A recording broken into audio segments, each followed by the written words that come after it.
Hey everybody, this is T.S. Madison, and if you are trying to grow your business, brand, or product, why not advertise with me? Email me at booktsmadison@gmail.com so that you can get in on our comprehensive advertisement packages. Unique visits, unique subscribers, honey, a broad demographic. Advertise with me today. Quit talking and listen. Get over to my Patreon right now so that you can receive some exclusive content from the TS herself. Who you said? The TS. I'm here. I'm not playing stupid, alright?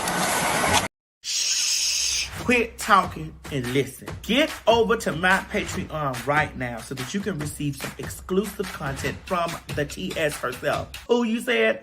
The TS. Patreon is filled with one-on-ones, exclusive content, behind the scenes. You can even chat with me in there, me and you. It's just me and you. So get to www.patreon.com/TS Madison Hinton, and you'll be glad you did. I promise. Honey, calling all Pin Mob. Calling all Pin Mob. Girl, the girls are on tour. Child, we doing a quick run up there to Nashville, Tennessee on January 27th. That's right, hoes. Get your tickets at www.PagTawlk.com, honey, for Nashville, Tennessee on January the 27th, 2026. Girl, we told y'all we was coming to a city near you, and you better grab your tickets, girl. So come on and get your tickets at www.PagTawlk.com. If you don't believe me, ask the faggots. Tell them, Craig. Well, Nashville, looks like you're going to be first after all. That's right. You're the first show of the new year. January 27th at the City Winery. Get your tickets today. www.PagTawlk.com. And come see me and the trainee.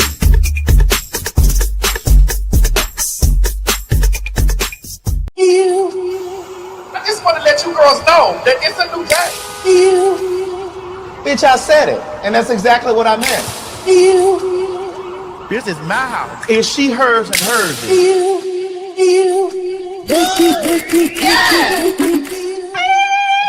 Ladies and gentlemen, get ready for some Fag Talk. St. Louis, Missouri. St. Louis, Missouri. Honey, goddammit, the Fags are on their way back to St. Louis on January the 29th, 2026. Honey, run down there to www.PagTawlk.com to get your tickets, honey. Because me and the faggy himself, Craig, the writer Stewart, oh my God, will be invading the city of St. Louis. Tell him, Craig. Well, wouldn't you know it, the Fags are back in the Lou. That's right, St. Louis. We're coming with Fag Talk. Now is the time to go over to www.PagTawlk.com and secure your tickets, because it will be another sold-out show. And don't tell us that you didn't know we were coming, because we're telling you now. www.PagTawlk.com. See you there. We wanted them to check for VD. For VD. And what were you in? I was in my phone. Take your ass down there to that welfare. Use a dummy, bitch. Calling all Pin Mob. Calling all Pin Mob. Honey, the Fags are going international. That's right, ladies and gentlemen. August 5th through the 9th, 2026, Fag Talk Live in Antigua will be going down, baby. Get your tickets at www.PagTawlkInternational.com. I need y'all to know, honey, that this is one of those trips that you don't want to miss. That's right, ladies and gentlemen. We are going on an all-inclusive resort and spa situation, bitch, at the Royalton, honey, down there in Antigua. I'm not too sure where Antigua is, but the Pin Mob, we're going to Antigua. Make sure you have your passport, make sure it's up to date, and be sure to get the travel insurance just in case something happens, because life happens. The spots are moving quickly. Do not wait until the last minute. You have an entire year to pay this trip off, so do yourself a favor. Treat yourself to a good time and meet us in Antigua for Fag Talk Live.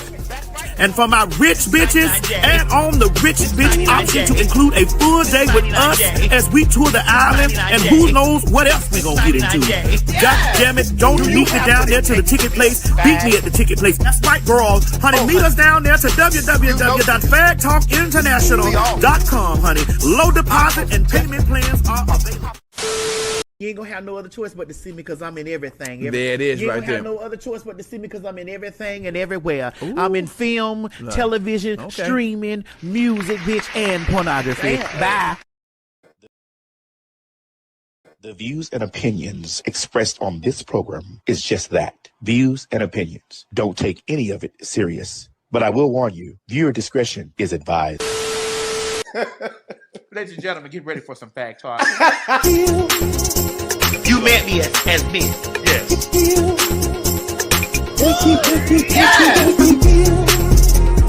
Bro, this hair looks delicious on you. Yes! This 99J. This 99J. This 99J. This 99J. This 99J. Yes! Do you have what it takes to be a fag? Oh, honey, you know you do. We all do. I'm most definitely a popular, hot-ass gossiper. Oh, honey, I was born a fag. And so are you. I'm rich. I'm sorry. I'm rich. And so I beg your... I'm rich. I'm sorry. I'm rich. And so I beg your... I'm rich. I'm sorry. I'm rich. And so I beg your pardon. I'm rich. Say it again. I am rich. You're what? That's right, girl. PHAG. Popular, hot ass, gossiper. Hey, that's right. Yes. I mean, sister. Yeah, yes. Yes. And that's spelled yes. Not the other one. But that counts. Girl, what is this, plum burgundy or what? This is 99J. 99J. Yes. Thank you. You met me as me. Yes. Yes. Bro, this hair looks delicious on you. Yes. This 99J. This 99J. This 99J. This 99J. This 99J. Yes. Girl, what is this, plum burgundy or what? This is 99J. 99J. Yes. Thank you. I'm rich. I'm sorry. I'm rich. And so I beg your... I'm rich. I'm sorry. I'm rich. And so I beg your... I'm rich. I'm sorry. I'm rich. And so I beg your pardon. I'm rich. Say it again. I am rich. You're what?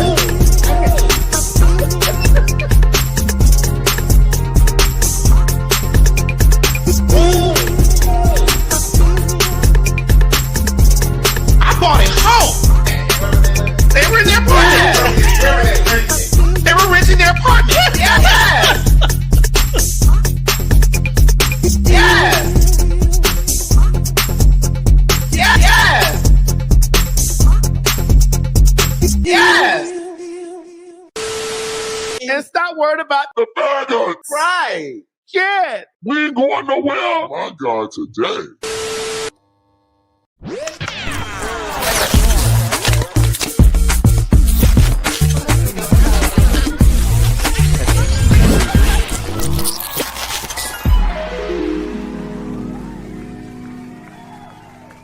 Girl, I'm just trying to let you know I need a beverage because it's. I'm gonna need a beverage too. I need a beverage right now because see what's going on here. Yeah, I need to know what is going on. I need a beverage because I done just got back from Africa, and 2 of your girlfriends is in the news. On the PagTawlk news. Well, Tyler Perry and Nicki Minaj. But we're gonna talk about that later. I mean, Why I can't? my girlfriend. Well, 2 of them is your girlfriend. Yeah, one is my girlfriend. Next time.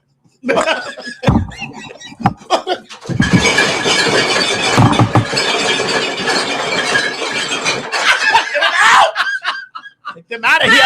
Oh I God! want all of them out of here. Get them all out. Get them children out of here. Get them out of here. All of them out. I want them all out. Now, I don't understand why he don't just fly on down to Brazil. I mean, we did talk about that while you were in Afghanistan. I mean, Africa.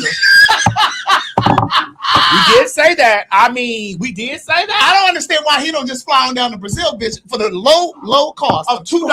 What? $200. No, $2. $2. Girl, because I was down there. Wait a minute. Hold on. Wait a minute.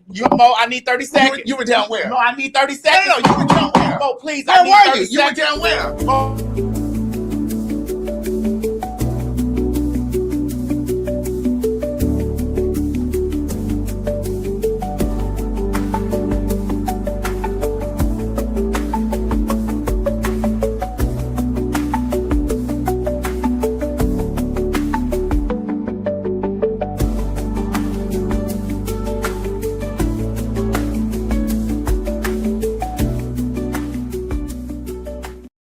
You know, I had the places confused, but I was. It was yeah, I had it confused. But it was about $40. Yeah, but over there it's about $2. Well, you know, he got a private jet and everything. He could just really swoop on down there. We wouldn't even have to know. I mean, shit, we don't know nothing anyway right now. I mean, but when we get in that area, I just want people to understand that it is. I do believe it's a shakedown. That's how I'm gonna go. I do think there are some shakedowns in there, but two things can be true at once. I mean, yeah, because I got titties at the top and dick at the bottom. That's true that I'm a woman and a man. Well, he got titties at the top and dick at the bottom too. Well, listen, fuck me, Mabel. I don't tell nobody. Fuck me, Mabel. Fuck me, Mabel. Shit. Tie that motherfucking gray wig up and fuck me, Mabel. To do what? Tie that gray wig up and fuck me, Mabel. Shit. Fuck me, Mabel. Oh God. I don't know what the fuck you thought it was. Fuck me, Mabel. Now, how you gonna go to that lady Christmas party to come over here and talk about her so nasty? I ain't talking about her dance. That's my dog. That's your what? That's my dog. Your girlfriend. I fuck my girlfriend a long way, bitch. That's my motherfucking dog. Fuck me, Mabel. You lost your mind? Oh God. Bitch, that's a billionaire. Yes, God. Bitch, of course some shit will go down when a billionaire's on the Well, he better say right. He better. Speaking of, Beyonce just crossed over. Oh yeah, to the billionaire mark. She was already there, girl. Yeah, she was already there. Yes, let me tell you, it's hot. Girl, I need me a beverage. Oh yes, girl, New Year's celebration. Yes. Happy New Year. Happy New Year, Myrtle. Happy New Year to all of you. I mean, I miss you. I miss you too, girl. Look how we look like sisters. Come on here. You mean brothers? I mean, yeah, that's happy that we're singing, and I'm colored. See, I'm colored. I'm black. I am too. Speaking of Beyonce, I'm black like that. Yes, indeed. And don't you ever forget. That's right. But I really want to know that I see you come home from over there with those canary. They're not canary. They're blue. Yeah, these are blue diamonds. These are Tanzanite. Those are Tanzanite. You got those from Tanzania. That's Tanzanite diamonds. Tanzania, girl. That's right, girl. They say you was down there in the mines of Tanzania. Girl, I sure was doing what those crackers was doing and taking those diamonds from those Africans. That's right, blood diamonds. Yeah, girl. You know they down there trying to take everything. Bitch. They got all the land down there. Oh, Craig, I don't know if I'm strong enough. Right, hold on. Let me see. Oh, girl, you see how it's smoking at the top like that? Girl, yeah. Fuck me, Mabel. Craig, you wouldn't let Mabel tell you up, bitch. No, bitch, you lost your mind. Now he could sexually harass me. But we not, and I would settle out of court. No, I'm not. We're not even going to court. The stipulations is, baby, you put that dress, that wig, those stockings, and come pick me up in that brown Cadillac. that brown Cadillac. Fuck me, Mabel. Spread me open, Mabel. Well, all I can tell you, he know who to play with. Hey, well, you know what's so unfortunate about that is I don't like the fact that they are really. We might well just going to talk about. We're here. We're here now. We here. And cheers. Cheers, Craig. Eye contact, bitch. Oh, I don't know. Listen, I'm just not being that type of rich. Cheers. Yes, because with the old rich, I pulled this up and said it was champagne. Oh, Jupina. Mo, you still on there? Your leg ain't together yet, Mo. I thought he was gonna be in the. You know I'm in. Mo, I'm in therapy. You know I'm in therapy. Yet, Mo. I'm in therapy. Don't worry. By the time we head to Nashville, I'm gonna be good. That's right, Nashville. We are coming to you first. It was gonna be St. Louis. Yeah, but we had to stop by Nashville. Wait a minute. What y'all talking about our mics? What? Can y'all hear us on the mic? I know y'all can hear us on the microphone. Girl, we got these new mics. I done came back. Mo, can they hear us on the microphone? Of course. Mine is black and yours is pink. That's right. This is for in a tribute to the late Nikki. Correct. Yeah. Y'all can hear us really well? And we got on our blue for democracy. Yes, democracy. And Not Democrat. not Democrat. Right, democracy. Because I really want y'all to understand that democracy and Democrat, because the Democrats are very complacent in what's They going on. really right now. are. Then I really want you to understand that the Democrats are very, very complacent in what's going on. Now they may not be as far left or right as the Republicans, but bitch, I don't trust none of them. But you also got to understand that there's a difference in being a Republican and being MAGA. That's right. I want you to understand, because according to hold on, Mo, I need you to line it up. Because according to this right here, you and I both need to be Republican. No, not that. Take that down. Oh, no. No. According to this, You're considered poor if you make less than $1,500 a month. If you make between $1,500 and $3,000, you're low income. If you make between $3,000 and $4,500, you're stably paid. Between $4,500 and $6,000, you're what we call middle class. Between $6,000 and $9,000, you're comfortable. From $9,000 to $12,000, you're upper middle class. From $12,000 to $25,000, we can call you wealthy. From $25,000 to $80,000 a month, you're officially rich. Between $1 million and $2 million a year, you're a millionaire. Between $2 million and $30 million a year, you're a multimillionaire. From $30 million to $1 billion, you're ultra rich. Between $1 and $2 billion, you're a billionaire. And if you have more than $2 billion, you're a multi-billionaire. And now you tell me in the comments, which one are you? Alexa, how much is T.S. Madison's net worth?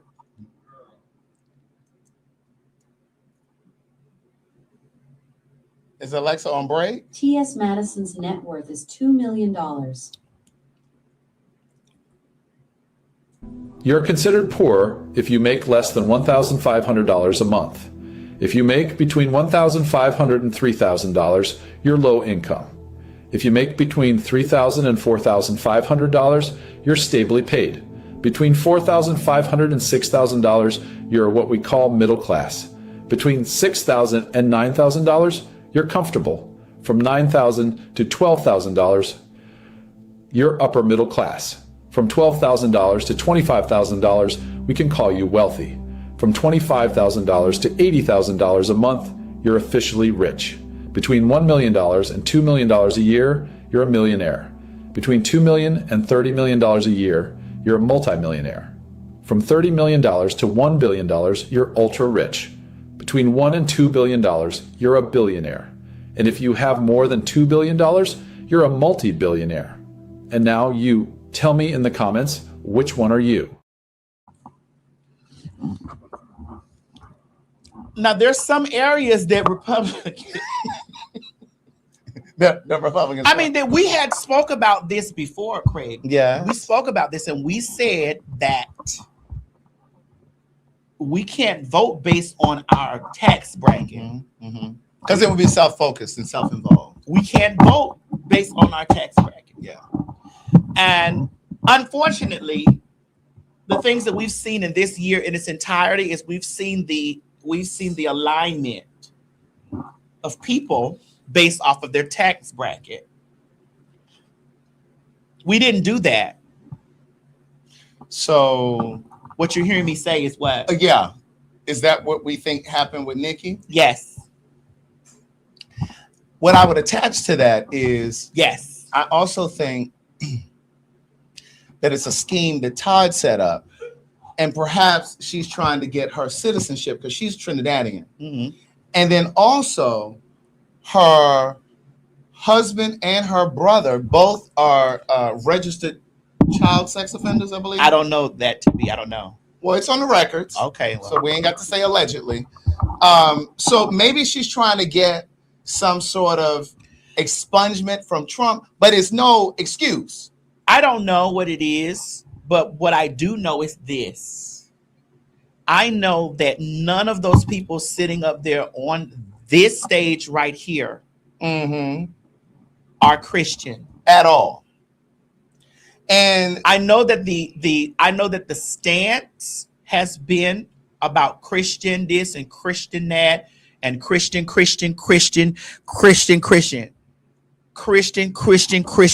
I know that this has been the stance of everybody, all of this that type of stuff.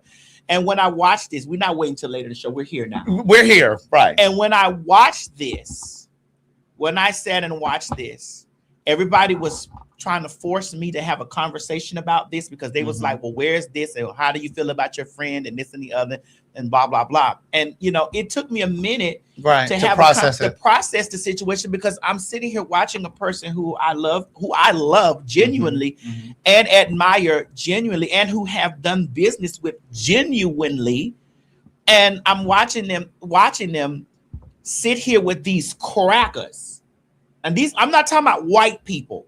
I'm talking about crack. Correct. There's a distinction. Sitting here with these motherfucking crackers who are sitting here and having these conversations wrapped around them being standing in the name of Christian. And so I made a post, and my post had stated that because I made a post to her and I said, Nikki, don't let these people make you think that this is,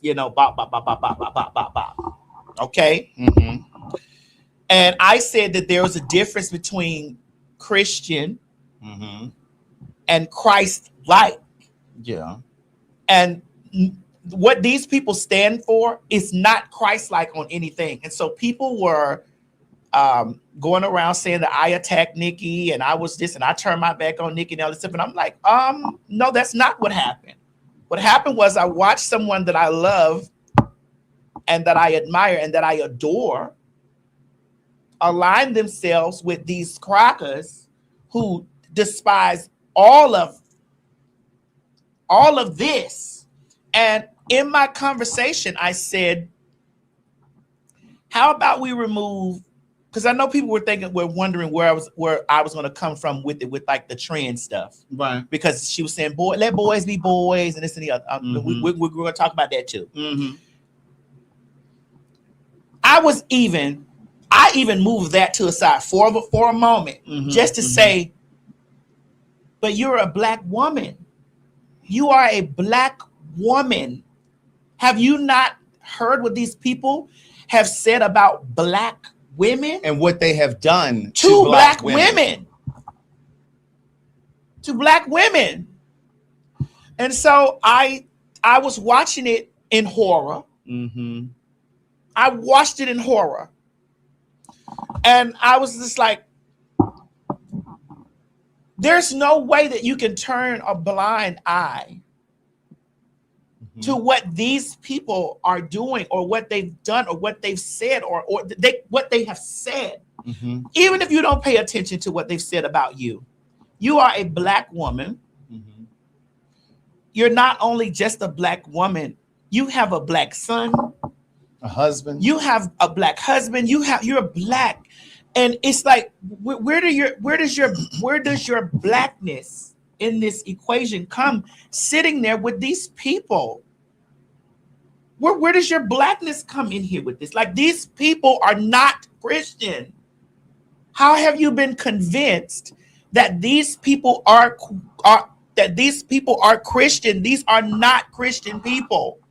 Can we even put up some of the things that these people stand for, Mo? And what they have done. What they have done. 10 actions from Trump in 2025 that critically impacted black Americans. Let's go. But it's not all 10 because they couldn't all fit in here though, but this is a couple okay. of them. Anti-DEI agenda. You can go to the next one. Deploying the military and federal police to black-led cities. Black-led cities being like those cities that have black mayors. Chicago. Correct. Go ahead. But I think the only reason, because we have a black mayor here, but I think the only reason that they didn't deploy the military here is because we have a white governor. The next one is black economy left suffering. And lastly, dismantling the education department. So those are just some of the things. Yes, those are some. I really wish that we can get more of them in there, most of the people can Or really. maybe delete those and then put the next ones in. I'm gonna have to delete some and then put some back in there. So just give me if you can give me. So go ahead. So my thing is, even if you don't agree, here's where I am a Libra about all the things. Mm-hmm. Even if you don't agree that kids should transition at a certain age, even if you don't,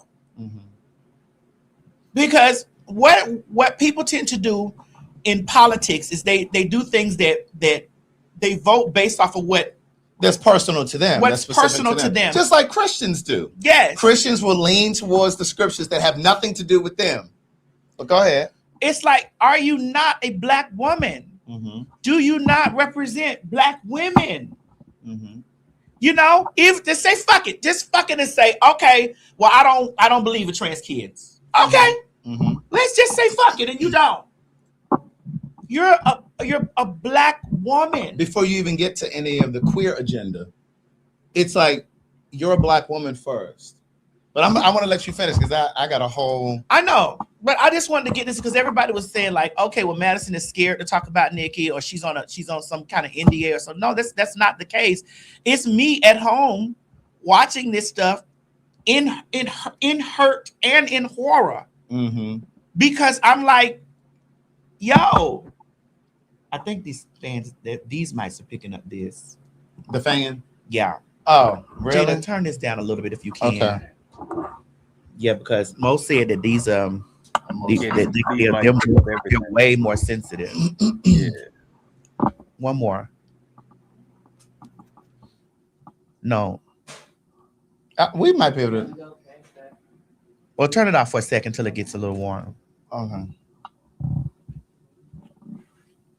Go ahead. I'm sorry. And so my thing is, because I try to see the glass from all areas, because people were, those punks and stuff started getting on there and like, oh, you this and the other, and you training, all this stuff that I'm not. That shit don't faze me, bitch. Because oh, for real, you couldn't hear it? Because that's not what that's not what I'm going into 2026 giving. Like. Yeah, oh, okay. I'm not going into 2026 doing that. Like, I'm not arguing with you about my identity. Suck my dick. That's just it. Right. That's it. That's all. I'm a woman. Titties at the top, dick at the bottom. You can't deal with that. Get off my page. Suck my dick. And so I seen all the conversation around it. I seen how they posted stuff about it. I seen like, and here's the thing about it. There was so many people that were trying to get me to say this because they wanted it to be this and this. Like, they wanted me to be like, whole bit, you about, and like a back and forth. And I'm not giving that. And I'm not giving that because I'm really looking at it from a place of this is somebody that I love and adore, who I love and adore, who I have done business with, who I have had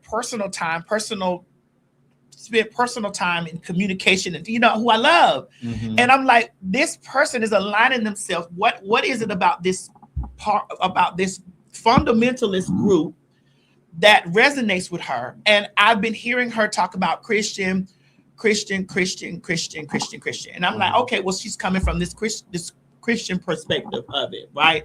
So what's Christ-like about this? Even our own even the president of the United States has stated that he is not Christian. He said he may not even be going to heaven. He has stated this. He know he ain't. And so me watching this, I'm just like, Craig, you called me if you hit me from Africa. You was like, girl, how do you feel? And I was like, I'm hurt. I'm hurt because it's like, I'm gonna be completely transparent with everybody out there watching. Go ahead. Even with them saying, even with her saying anything about like trans stuff, because I'm going back to my roots with this, Craig. Okay, you ready? I'm ready. That's fish. That's fish. It's almost like what we say about white people. We're not surprised when white people do and say certain that's things. fish. I don't be when fish say shit like faggot or tranny or stuff like that. Like, I'm not shocked about that because deep down inside, this is the way that they feel. If they're not really deeply rooted or really understand the fundamental stuff that goes wrong in the queer community, that's Fish. Because the first thing that Fish does is when they have a personal issue with us or a personal problem with faggy, us, you are a dyke, faggot, you're a tranny. They go completely homophobic. Yeah. Absolutely. They go complete. It's complete. It ain't no. There's no simmer in it. It's right. The same way that white people will go straight to nigger. Right to nigger. The pot just whistles. Yeah. It ain't no slow simmer. It's just you a fucking faggot. Yes, sir. When me and Kaya split up, the first thing I was the pedophile. That's the first thing that happened. I was a pedophile, and then after that, I was a mother. Well, I was a him. Right. The day after. Yeah. Yeah. The show failed on Monday, Tuesday, I was him. All the years that we had been friends, well, I thought that we had been friends all the time, I was always sister, sis, she, her. The moment that there was pressure, I was him. And I was him because I've always been him to her. That's the first thing Fish does when it happens. And see, this is why, because right now there's this whole thing going on in social media where you see women saying, "Oh, punk." It's how you say it. Oh, I'm not saying punk. I'm saying punk. Punk. See, I don't do those slippery slopes. And see, I've said many times here with the female friends that I have, I don't play the whole, "Oh, bitch, this." I don't use the word bitch when I'm talking to them, and you damn sure not gonna call me sissy, fag, and punk. I don't give a fuck how you pronounce the word punk. And I know that a lot of queer people, trans women, gay men, have that relationship with their female friends where they say bitch and da-da-da.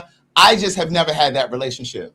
I just don't do it because I know it's a slippery slope. And so I just don't go there. And so my thing is when these women are ready to be able to say punk and they want license to say punk, just like some white people want license to use the word nigga. Oh no, you can't do that with me. And that's why I tried to tell that lady in New York. Okay. There was I set a boundary. And so for all of the gays who felt the way when that whole situation happened and said, "Oh, he just overreacting." No, I'm not giving you a pass. Because see, the next turn, it's going to be the pejoratives. So that's where I was at with it. And I was like, okay, well, I'm not shocked. Yeah. I'm not shocked. What's that? I'm not shocked or surprised. I'm not bewildered. I'm not, none of that stuff was Mo, put Craig Cash up. That's what if that is, that's what I'm asking. Yeah. I'm not shocked. I'm not, you know what I'm saying? I'm not, there's nothing about it that's like, whatever. Surprising, yeah. So again, my approach was, okay, so we're here with the Christian thing now. So let me if I want to have a conversation with you, let me have a conversation on the grounds of what you're believing. And the belief is these people are Christian and this is not true. So then they were saying, "Oh, Madison was scared about this." I'm like, girl. So they tried to trap me in a thing and tried to say, "Well, Madison, how do you feel about kids transitioning?" And I said, "All right, here we go. Here the fuck we are from a real place. The real place is this. I started transitioning at 17, 17, 18, right? Someone asked me, like, where do you stand on and where do you stand on how Nikki feels about trans kids? I said, well, I'm conflicted myself because we've talked about that. Because as a trans person who transitioned older, I don't know what it's like to transition young. I know what I felt like on the inside. Do I wish today at almost 50? Do I wish today that my mother would have allowed me to transition at a younger age? Yes. Do I appreciate that I did not? Yes. So there's a conflict. Yeah. Do I wish my mother would have allowed me to transition at an early age? Yes. Am I glad that she did not? Yes. Right. Because I was able to walk a line of understanding exactly who I am. And that is my individual my individual experience. That is Yeah. not my experience to speak about that my experience does not speak about a whole and where trans kids are or whatever. I went on Jazz Jennings' show. There's documents of me out there going on Jazz Jennings, so having this same conversation because they were talking to me about Jazz Jennings transition when she was 8 years old. My mama wasn't going for that, bitch. We was from a black motherfucking household that all we knew was damn you. We know nothing about no fucking trans. You was a faggot or a dyke. It was two things that you was. Right. So I went on the show and I just had they tried to make me a villain on that show because I asked questions. My questions to her mother was, hey, I'm black. Yeah. And I don't know what that means to you, because you know some y'all white people a little bit more lenient with shit. Not to say that white people ain't whatever. The white people a little bit more lenient with shit. They are. And so I'm black, and my mama wasn't going. We black and saved. Bitch, I'm black and saved. And Christian. Right. And Christian. And so the Christian value was very much so. No, bitch. That's right. You already got to deal with you being a faggot. You want titties? And so I appreciate the fact of the matter because I thought at that time that was something that I was like, well, maybe how is the mental going to be after that? Like how I thought this, because this is how I was inherently raised up, you know? And so with me being inherently raised this way, these were my thoughts. Right. And so I also had the conversation with myself, bitch, I have to go get electrolysis now. I have to go get electrolysis. But had you transitioned earlier, you wouldn't have to do that because you would have been able to stop those hormones from developing. Yes, all of that. However, I appreciate the fact of the matter that I was able to walk in the Butch Queen shoes to know that I was always a woman, but I lived Butch Queens, but I blossomed out into where I needed to go. But I think also, in addition to all of that you just said, what happens if you realized, let's just say you had transitioned at 8, and then by the time you turned 17, 18, you realize, maybe I'm not trans. Well, but Craig, here we go. You know what I'm saying? That's everybody's individual journey. And that's what I'm saying. So that's what I'm saying. There are pros and cons to transitioning early or waiting until you're an adult, 17, 18, to do it. Because like I told the story on here before, Joanne the scammer, he thought that he was trans. But that was only because of his influence. He was around. He came into the community. He was ushered into the queer community by trans girls. But he was queer, though. He was queer. He was queer nonetheless. He was queer nonetheless. But he was about to transition.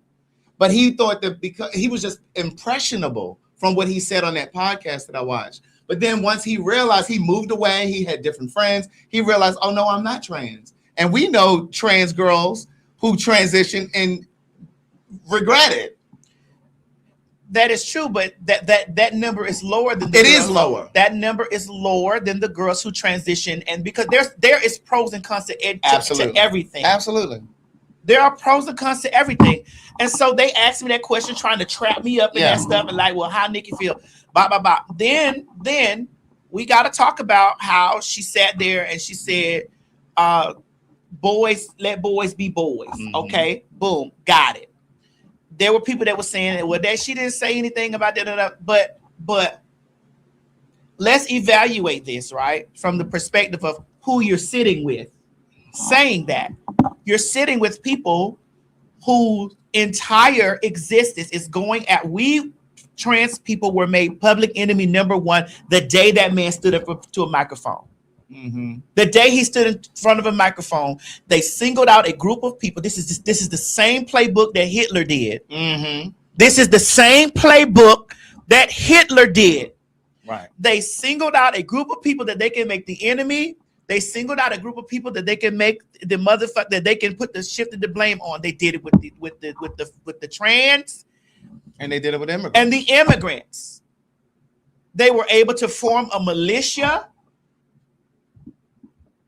And now a good majority of the white people and black people and Hispanic people who voted for him are regretting it. They were able to form a militia. There are people that are American citizens that are being deported. And my thing is, when we're having these conversations about this and we're watching it from the place, don't ask me how I feel about it. I'm in horror. I'm horrified. All right. I'm horrified watching this. I'm horrified watching this, and then them using the trope of Christianity to mask all the things. So yes, I was horrified by it. No, I didn't jump up immediately and be like, oh, fuck her and this and the other. I just was like, well, wait a minute, let me try to analyze what's going on. And then all the girls that were really trying to attack me, I was like, because they were saying, well, she got a plan. Well, what is the plan? Well, what's the plan? What's the plan? Is it my turn? Yeah, go ahead. You sure?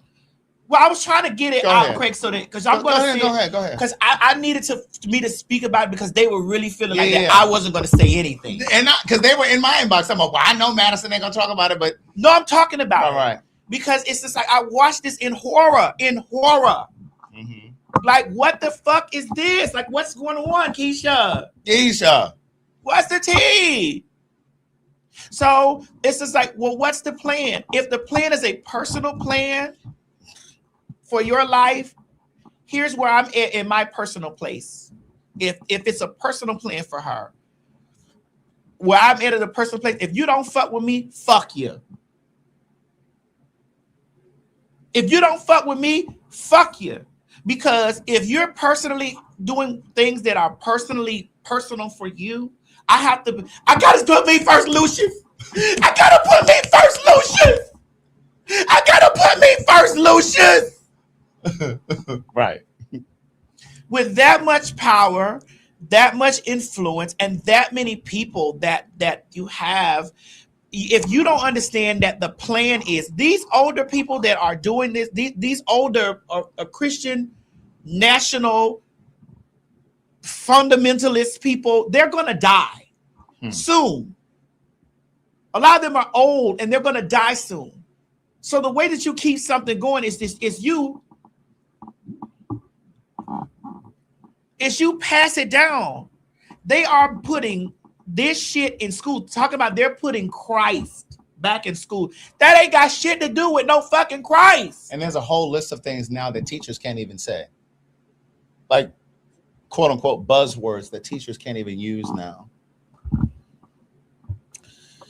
And it's watching it, it's just like, but it's not, I'm not shocked about it. Like I see a lot of, somebody said, Master, you need to stop aligning yourself. You don't know what these people feel like until, and this is why when politics come out and you have these political conversations, this is why when you get partners, close friends, have a political conversation with them. This is how you gauge where they are with where they stand with you. And there are lots of people that say, well, how can you separate the politic from the person? It's like, well, the politic is the person, because the politics is the way the person governs how they really feel about you, how they will treat you, and where they stand with you if shit really hit the wall. If we were all walked out in concentration camps by those Christian fundamentalists who are trying to overturn the United States Constitution, they're doing everything against the Constitution. And they line up American citizens who are gay, who are black women, who are trans, who are whatever. They line them all up to take them to concentration camp. They are going to do this based off of politics and Christian blah blah the fuck blah. So yes, you have to ask people where they stand politically, because at the beginning, middle, and end of the day, that's where they stand. Okay, Craig. Okay.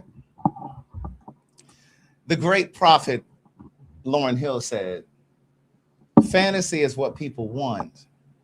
Reality is what people need.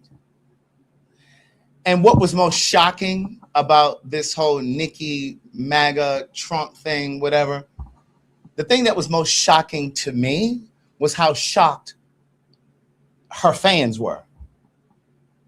The Barbs were. It wasn't shocking to me. Because there were she had like little whispers of Mitt Romney And I don't know how many people were following and paying attention to politics then. Devil's advocate. Go ahead. Devil's advocate here. Go ahead. Craig, the woman is mega uber rich. I understand. As she's mega uber, and this is not an excuse for her, but at the time, this was before Trump, this is before whatever. Usually those people that are mega uber rich are Republican because of their financial status. Correct. But here's the thing. Oprah is a billionaire. Beyonce is a billionaire. Jay-Z is a billionaire. Tyler Perry is a billionaire. I know that they didn't vote for him because Oprah and Jay-Z and Tyler all campaigned for Kamala. So there is, and Nikki ain't got that kind of money. Nikki got money, but she ain't got billionaire money. So there's no excuse. So she doesn't get a pass from me. I didn't. No, I know. I'm not saying that you are. I didn't give it a pass. I know that you're not. What I said was that, let me be clear. I know what you're saying, but I want to be clear. Go ahead. I didn't give a pass. What I said was usually those people in those tax brackets. Correct. That and that are poorly educated. Correct. And some that are immigrants. Correct. So here's the thing. What's interesting to me is she's always demonstrated this type of personality. To me, this isn't new behavior to me. To me, her fans, the Barbs, have always excused her behavior. This stuff has been there. And what I'm saying is, you all have created this monster. And now that this monster has turned on you, it's like, oh my God, I'm shocked, I'm appalled, I can't believe this. That's not what they're saying. Well, some of them are still on board with her, but a lot of them are not, because there are about 75,000 signatures on that petition now to get her up out of here. Well, there's more than 73 or 75,000 Barbs, Greg. I know, but what I'm saying is there are about 75,000 signatures now where people are petitioning. What I'm saying is those who count themselves as Nicki Minaj fans, you all made excuses for her over the years. And so what I'm saying is she's always been self-focused from what I've seen, self-interested, self-involved, and selfish. She's never really wanted to make room for other female hip-hop artists. Now, we talked about, of course, we know she and Little Kim had their little kerfuffle in the beginning, and Little Kim warned us and told us about all of this, but nobody wanted to believe what Little Kim was saying because ostensibly, I don't know that word, but explain. At first glance, ostensibly. Okay. At first glance, people wanted to say that, oh, Little Kim, she's just jealous because Nicki Minaj is coming to take her crown. But she went into great detail. Then we see, and this is in no particular order, then we see her fall out with Remy Ma. We see her fall out with Cardi B. We see her fall out with SZA, for God's sakes. And so my thing is, she's never wanted to make space, make room for any other female hip hop artist. She's never wanted to do that. It's always been about her. And for those who are Nicki Minaj fans, if you were really honest with yourself, and if she was really honest with herself, she completely lifted Little Kim's image. You can't tell me that you can't look at the beginning of Nicki Minaj's career and not look at her photo shoots, her even down to her color palette. The only thing that was different was Nicki was coming out with that big hair, that Marge Simpson type hair, but it was the same imagery. Some of the photo shoots, the same photos, the same poses. And then for her to come and say that Beyonce and Jay-Z were imitating and taking images that she and her husband had created, like poses. Are you serious right now? Like, that's insane to me. But here's what I will say. For the Barbs who are drunk in love with her, and again, we've said this offline, the majority of her fan base is the queer community. Gay boys and trans girls, trans women. And the bottom line is this. You all are a cult, just like MAGA is a cult. And so the way that some of you sit and look at MAGA and say, oh, them white people crazy, and Trump then took all your rights, and Trump did, you're doing the same thing. Those of you who look at the black church as a cult, which it can be. It is. It is. It is. You are a cult too. You're just a part of a different cult. And so you can't look over the fence and talk about these other people's cult when you're in the cult. Because the fact that if you are a queer person, just from the gate, she has aligned herself to be an enemy of yours. If you are a queer person and you are living with HIV, she is your arch enemy, because this administration is trying to make it impossible for you to get your drug medication. If you are HIV negative and you are on PrEP, she is making it impossible for you to get your medication, making it out of reach. And not just HIV drugs, but your grandmother, your parents may be diabetic, maybe suffer from hypertension. All of those things are now out of reach. How many times have you opened up social media and you've seen people talking about rent is too expensive? You can't afford groceries. So you're that loyal to her and her music that you are going to put yourself at risk. You're doing no different than what the Trump MAGA people are doing. The farmers are doing. These farmers are complaining about their crops and they can't do this, that, but you voted for this. You voted for this. And here's the other thing that I would say about this, because I've been thinking about, bitch, I was thinking about this in Africa, bitch. Here's the other thing. Nikki is an immigrant. Nikki is an immigrant. And what she has done is no different from what some other immigrants have done. She has done no different from what some of those Asians have done who move into the Black community, and you go in there to get your nails done, but they hate you. They don't want anything to do with you. They are only conducting business with you because you are lining their pockets. That's what Nicki Minaj did. She came here and she prostituted you. She sold her music to you, and then she didn't give a fuck about your day to day. It's no. I will vote for Donald Trump.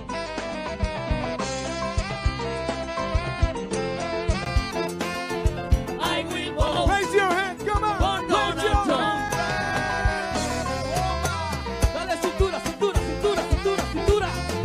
I will vote for Donald Trump.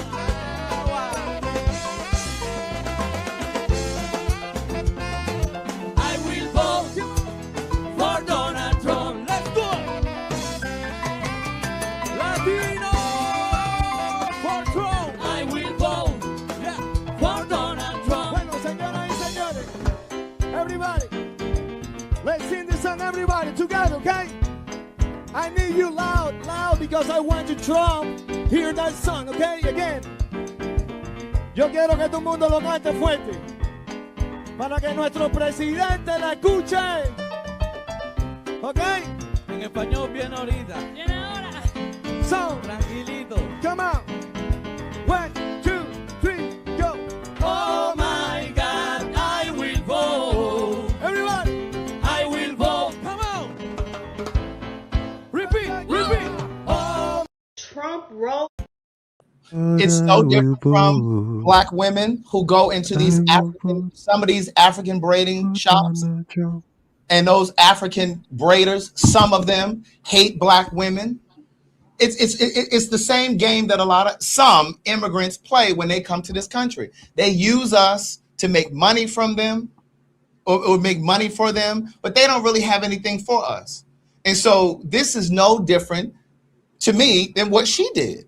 And so the people who were shocked by this, I'm shocked that you all didn't see this. This is the biggest grift. And the bottom line is, Charlie Kirk, there's video. If you don't believe me, you go search it. There's video of Charlie Kirk saying that Nicki Minaj's music is not a good example for young Black girls. And then you want to sit up on stage with his widow?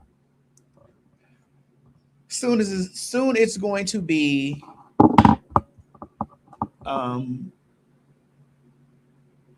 Erica Vance. Oh, for sure. Because this is his. And trust and believe they already fucking. It's already a setup. This is Erica Vance. Because where is his wife? She's Indian. And not a Christian. And right, because usually they're Hindu. But here's the other thing. Because I see a few of the comments in here, just a few. I see a few of the comments saying, "Oh, you trying it? You doing too much now?" Da da da da. Let me explain something to you. Not every slave wanted to be free. Not every slave wanted to be free. When they released the slaves, and told them that they could leave the plantation and they could go on and live their own life, some of them returned because they didn't know how to be free. They didn't know how to live a life without the master telling them what to do. Some of you will walk off a cliff with her. Some of you will walk off of a cliff with her. And that's okay, because I know some of you are not going to get it.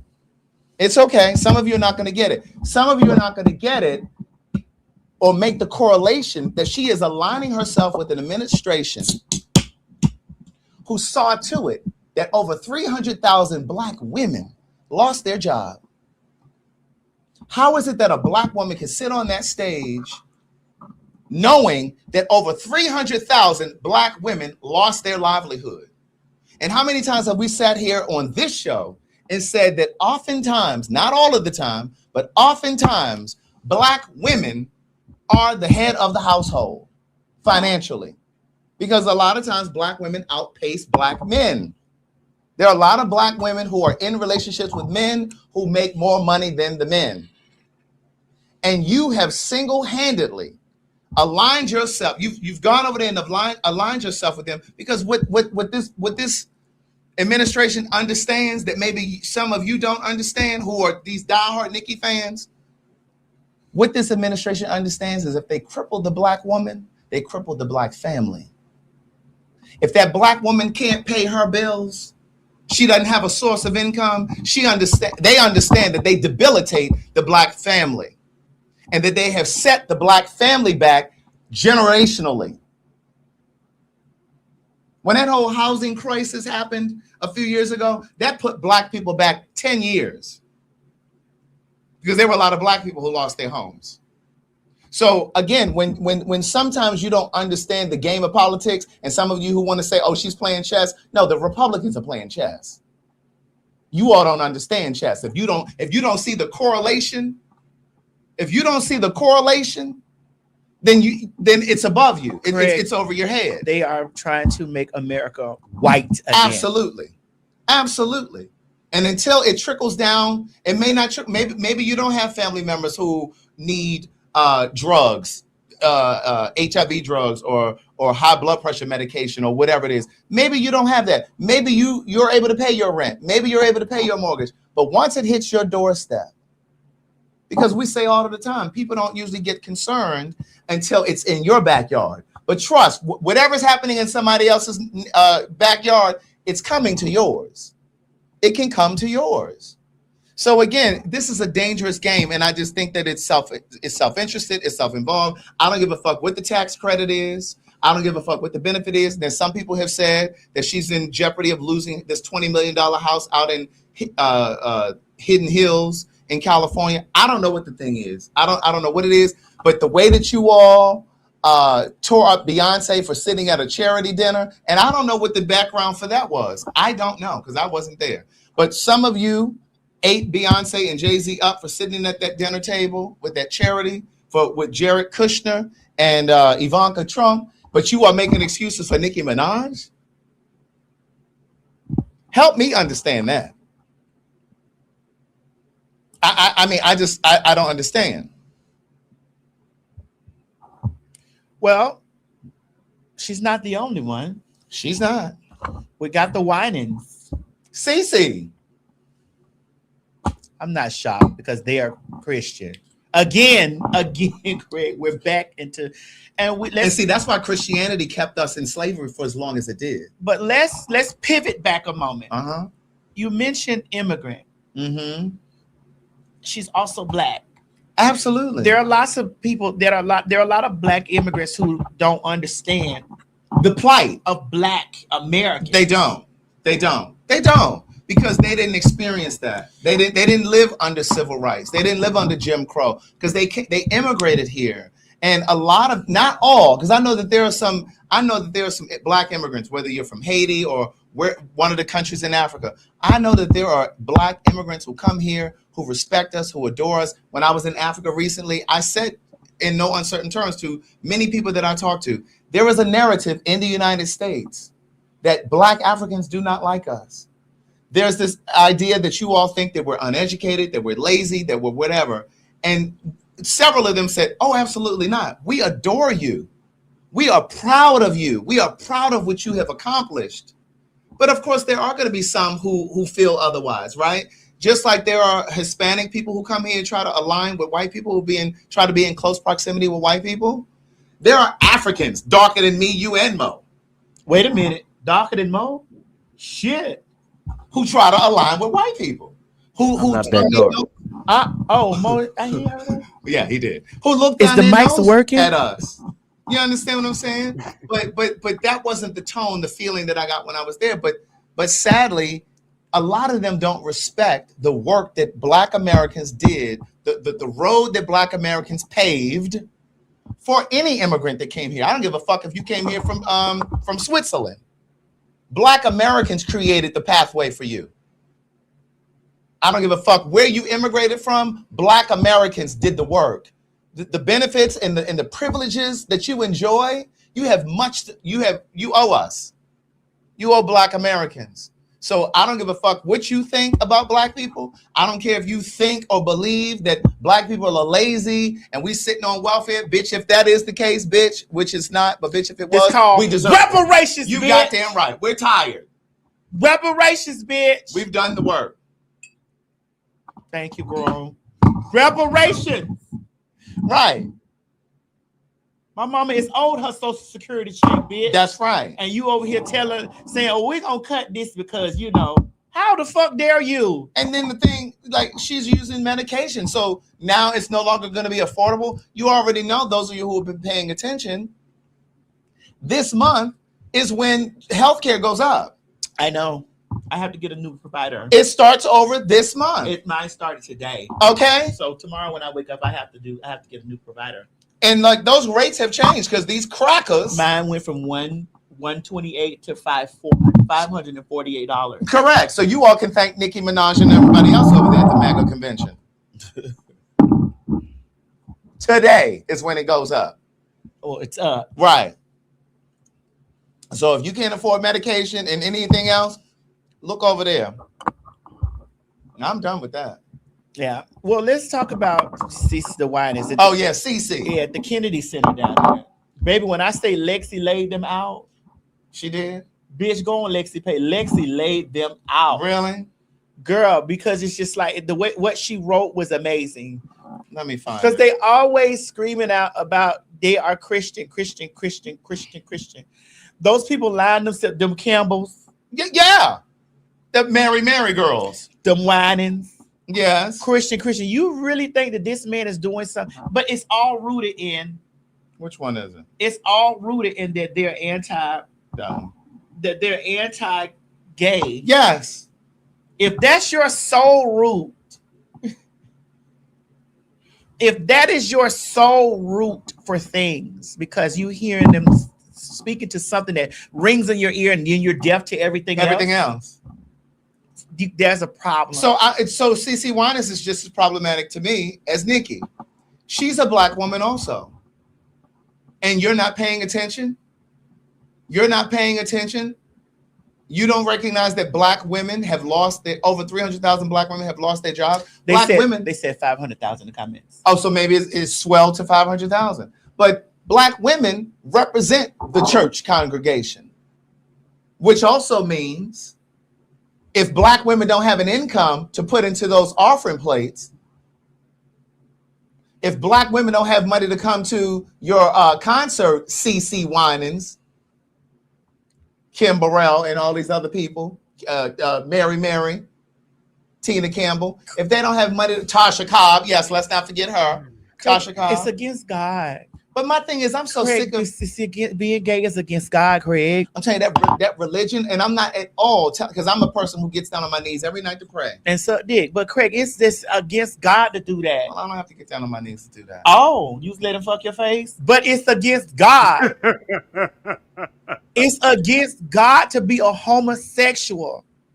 I need you to understand how deeply against God that it is to be a homosexual. I'll take Medicare. Yeah, that's what I'm saying. Take Medicare. To remove Black people from the place. people were nervous in November that they weren't going to get their food stamps. Tear DEI down, take the food stamp. As long as you get rid of it, as long as you doing something to tear the gays up, because that is against God. Because that's really why they're standing on it. Like, I'm talking about them whining. Yeah. Because if you really go over there and their finances. Correct. And their finances, because they are rich. Yes. And their finances. Yeah. But because there's nothing God in what those people are talking about. But I think that what happens is they convince themselves, these church people, they convince themselves that what would God want us to do? To turn the eye, turn the cheek, or whatever the quote is, the verse is. But see, again, this is why black folks stayed in slavery for as long as they did. There are a lot of other elements too. We didn't know the land here. We didn't know our way around. We didn't know how to run. We didn't know where to run or hide because we didn't know the land. The land was unfamiliar to us. We did not know the language. And then, of course, you got, and this is one of the things that I learned just being in Africa, there are 11 different languages around that continent. 11 different languages. So you got slaves from this country, slaves from that country. They don't understand each other. So there are a lot of variables why slavery lasted for as long as they did. But I'm here to tell you, it was that religion too.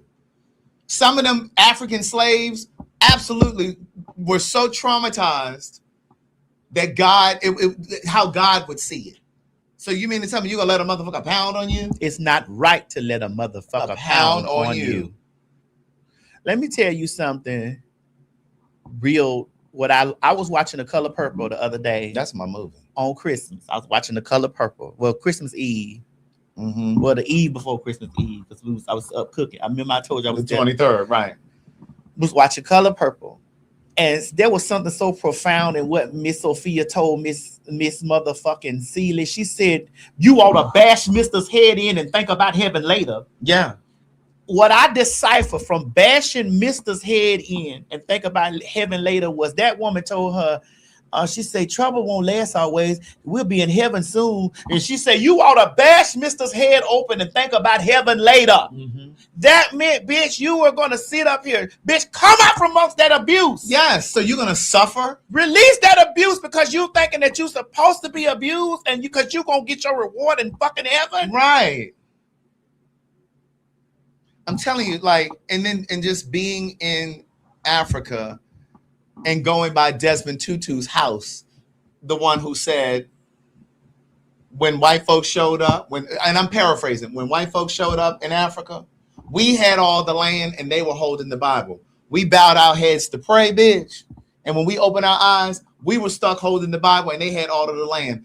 White people represent 3% of the population. Tell us what you learned over there in Africa. White people represent 3%. You know how here in the United States we represent 13%? Uh-huh. White people represent 3%. They are the minority. But bitch, they own most of the land. 60%, some percent of the land. And there was a point at which because apartheid just ended in 1994. You can still feel the effects of it. Just like you can still feel the effects of Jim Crow and racism and shit here. Mm-hmm. But I think because I didn't grow up in that society, just like we were just saying, like immigrants who come here, they don't necessarily always relate to black people, black Americans, because they didn't come up under Jim Crow. Mm-hmm. For me going over there, I didn't come up under apartheid, but I felt the distance between black and white people. You could see it. Like here, when you go to restaurants in the United States, like you'll see black and white people at the same table, whether they co-workers or friends or whatever. I didn't really see that. I saw black people in a service capacity. They were working at the hotel. They were the service in the restaurant. The white people were customers. The only time I really saw white people talking to or engaging with black people were when it was in a service capacity. They needed, excuse me, sir, could you get me that, that kind of thing. But there were African kids who just wanted to go to school. And these people forced them to carry a passport, a passbook. It's just like if you were walking around with your passport. And let's just say you live in Lithonia now. Your passport relegated you to Lithonia, bitch. You don't get caught in Covington. Don't get caught in Atlanta.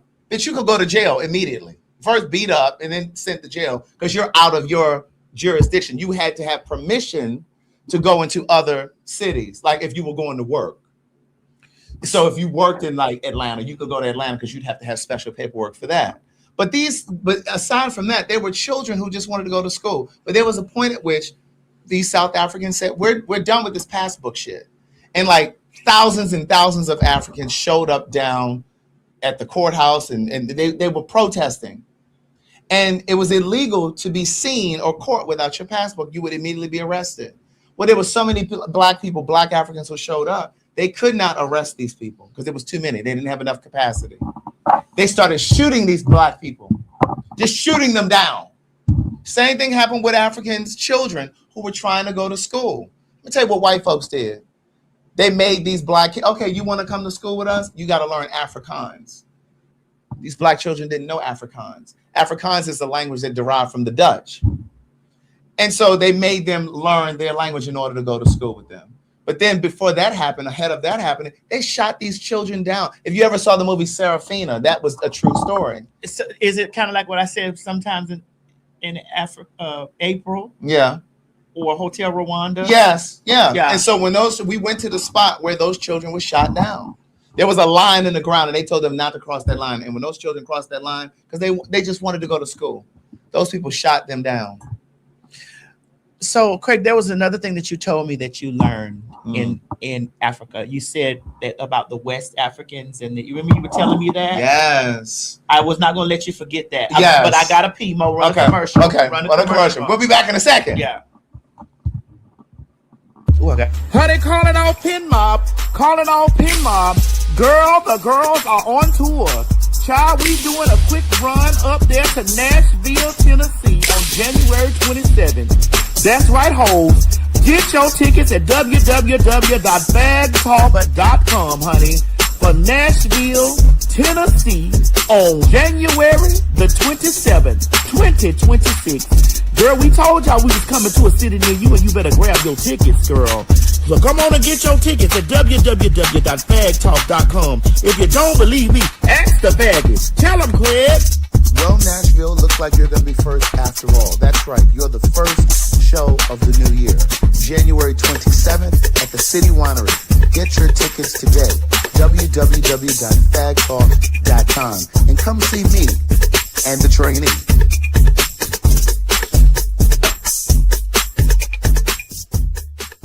I just want to let you girls know that it's a new day. Bitch, I said it. And that's exactly what I meant. This is my house. It's she, hers, and hers.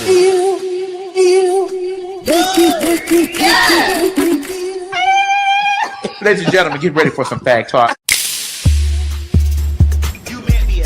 St. Louis, Missouri. St. Louis, Missouri. Honey, goddammit, the fags are on their way back to St. Louis on January the 29th. 2026. Honey, run down there to www.PagTawlk.com to get your tickets, honey. Because me and the faggy himself, Craig, the writer Stewart, oh my God, will be invading the city of St. Louis. Tell him, Craig. Well, wouldn't you know it, the fags are back in the loop. That's right, St. Louis. We're coming with Fag Talk. Now is the time to go over to www.PagTawlk.com and secure your tickets because it will be another sold out show. And don't tell us that you didn't know we were coming because we're telling you now. www.PagTawlk.com. See you there. We wanted them to check for VD. For VD. And for you ain't got in my phone. Take your ass down into that welfare. Use a dummy, bitch. Calling all pin mob. Calling all pin mob. Honey, the fags are going international. That's right, ladies and gentlemen. August 5th through the 9th, 2026, Fag Talk Live in Antigua will be going down, baby.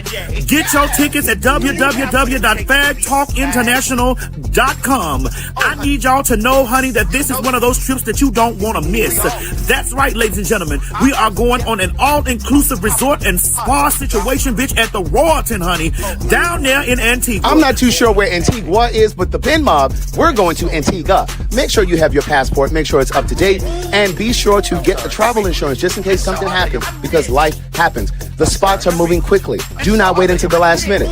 You have an entire year to pay this trip off, so do yourself a favor. Treat yourself to a good time and meet us in Antigua for PagTawlk Live. And for my rich bitches, add on the rich bitch option to include a full day with us as we tour the island, and who knows what else we gonna get into. God damn it, don't meet me down there to the ticket place. Beat me at the ticket place. That's right, girls. Honey, meet us down there to www.PagTawlkinternational.com, honey. Low deposit and payment plans are available. This idea of being old once you get to 30. There's an expiration date for gay men. You've asked for it, and we're back. If you're not young and you don't have this tight skin, nobody will be bothered with you. Telling our stories, black, gay, and aging. 9 times out of 10, gay men are in better shape than straight men. And we look younger. We're back with more tell-alls. Some of you who date those who are closeted, that closeted DL man is never going to want a real relationship. So that's a defense mechanism too. More stories. We broke up. We lived in the house for 2 years after we broke up. And we went 2 years without sex. He didn't question me, and I didn't question him. But we knew we were seeing other people. And more outrageous moments. But y'all wasn't fucking? No. So y'all not together then? No, we weren't together. Not for those 2 years. Elsie, give me a drink, please. Make it a double entendre. Wait, hold on, we're laughing at you. Hold on. Telling our stories, black, gay, and aging. Coming soon. Dating guys is complex. When I did date women, there was an understanding that it's back, bigger and better. It's been a while. It's been a long time. Still. Telling our stories, black, gay, and aging. I feel like with us, sometimes we use dating as a way to not commit. You've asked for it, and we're back. We jump into these relationships or situationships without still figuring out what we need to figure out for ourselves first, and we end up damaging people along the way. I'm not ready to go, but then it's like nowadays, all these people just dropping dead. You just never know if it's my time. Our stories from our perspective. Losing my mom, it was like heartbreaking. Mo, did you get that what I sent you, baby? Yeah, I'm doing it right now. Telling Our Stories is streaming now on my YouTube channel. My YouTube channel is Craig the Writer. Thank you, Kevin Mitchell. Kevin Mitchell sent me a dub. Listen. Oh. Thank you, Kevin Mitchell, very much. Yes, thank you, Kevin Mitchell and Harut. Oh, Harut. I like that name. Harut. Uh-huh. I mean, Craig, you know, how long are we going to sit here and... The writing was on the wall a long time ago. Yeah. If I haven't seen anything, this election has really let me see people. And then you see fragments of it in people, and you don't want to really believe it. Mm-hmm, mm-hmm. But then you have a situation like this that comes along, and you are a person that's like for the people. Mm-hmm. Like, of course, Craig, we were supposed to vote. That would have taken care of our pocketbook, of course. Right. But here's where we are not like white gays. White gays can lay their whiteness down. I mean, their gayness down and always walk white. Yes, indeed. Yes, indeed. And oftentimes they will do that. And I've heard a lot of other gays say that I'm black first and then gay. No, sweetie. No, Rashonda. No, Keisha. Right. You are black and queer, black and gay, black and trans simultaneously. Correct. This is what you are at the same time. Mm-hmm. This is what you are at the same time. You're not that, then that. And this is why we have such discourse with lesbians at times, because they are dyke later and woman first. Yeah. They're dyke later and then woman first. Yeah. This is why we have a lot of discord with those goddamn gay men that I be going through it with. They're gay next. Mm-hmm. But they, you know what I'm saying? Yeah, but you know, I'm a man. I'm still a man. Yeah, like, I ain't with that. And like one gonna tell me, I was like, sir, let me explain something to you. You're getting fucked in your butt and you have nuts.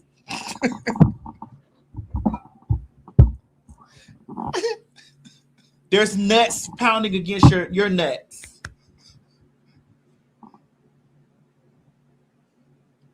There are nuts being pounded together with your nuts.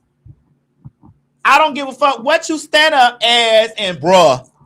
Yeah. I don't give a fuck how you can walk in there and they motherfucking bruh you. I don't care how much bruh y'all is. Mm-hmm. You have nuts in your butt. There are nuts going in your butt. Ma'am, you're sucking a styrofoam dick. Ma'am, you're sucking a styrofoam dick. That's for the lesbians. You dyke bitch, you're sucking a styrofoam fucking dick, bitch. You homosexual man. I don't give a fuck what you're talking about me being in delusion. I don't give. There's nuts going in your butt. There is a scrotum exploding in your rectum. Right there in that perineum. You cannot stand up after you are washing your anus from cum, being flooded with cum, and tell me I'm delusional. You can't do that to me. You have a man's semen floating in your anus. I'm sorry. And if you're not a bottom, you're putting your penis inside of a man's anus. You're putting your nuts inside of another man's. You're not putting it in a vagina. Do you understand? You're the first ill. You're the first yuck.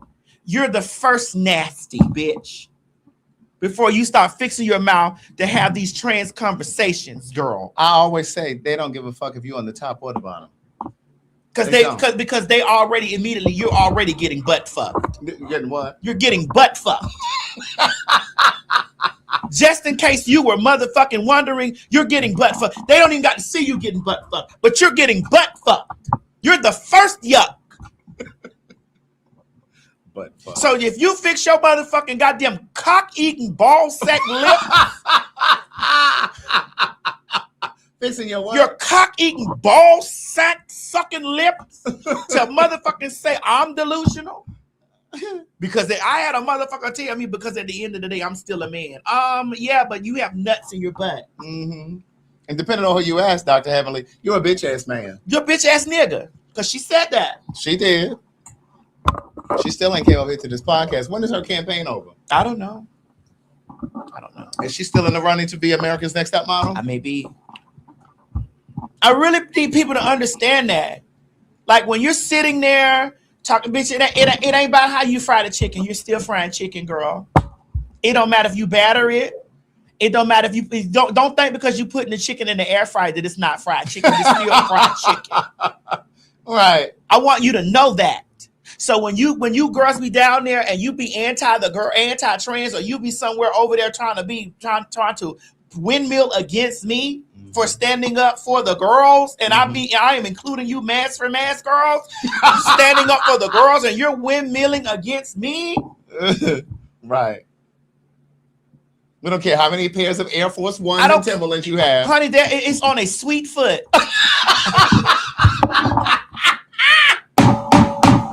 What is it on? Honey, that shoe was on a sweet foot, honey. A little twinkle toe. That's bitch, you're a fairy. We see your slip showing. Honey, we see your wings, girl.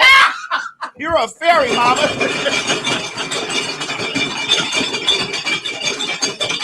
I cannot. We see your wings, girl. You're hiding it up under those muscles, girl. We see your wings. You're hiding it up under that baritone voice.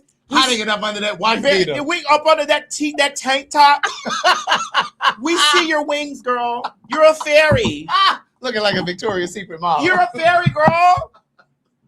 Oh, God. And you don't have the motherfucking right to sit up there and be trying to come down on me, bitch, like that you're not a queen. A what? A queen. A what? A queen. What is it? A queen. And ma'am, you are a dyke. Ma'am, you are a dyke. Oh, God. You are a bull dagger. Muff diver. You are a muff diver. You are a rug rampant. You're crazy. You're eating another woman's motherfucking menstrual. Bitch, you're crazy. To sit up Did here you say a rug rampant? acting as if. Oh, God. I got to come out this shirt, bitch. I'm hot. Did you say a rug? Did you say a rug rampant? You said Rug a rug rampant. Oh, God. Are you fucking crazy? Oh, God. You could never fix your mouth to say anything derogatory about me, ma'am. You are the derogatory. You are the derogatory, bitch. Oh my god. Have you lost your fucking mind? I'll be really sitting over there like, when I get to reading with faggots and shit in my comments, I'll be like, girl, what? Hold on. Right. Hold on. Ma'am, I can see your wings from your profile picture, girl. Lady, I can see that goddamn rug back there on your sofa. You have sucked all the motherfucking dust mites out of that rug, bitch, that's on your sofa, bitch. Please believe that you're two vacuums sucking each other. Oh my God, two Hoovers. Two Hoovers. You're two Hoovers. Two Hoovers. Hoover, nobody does it like you.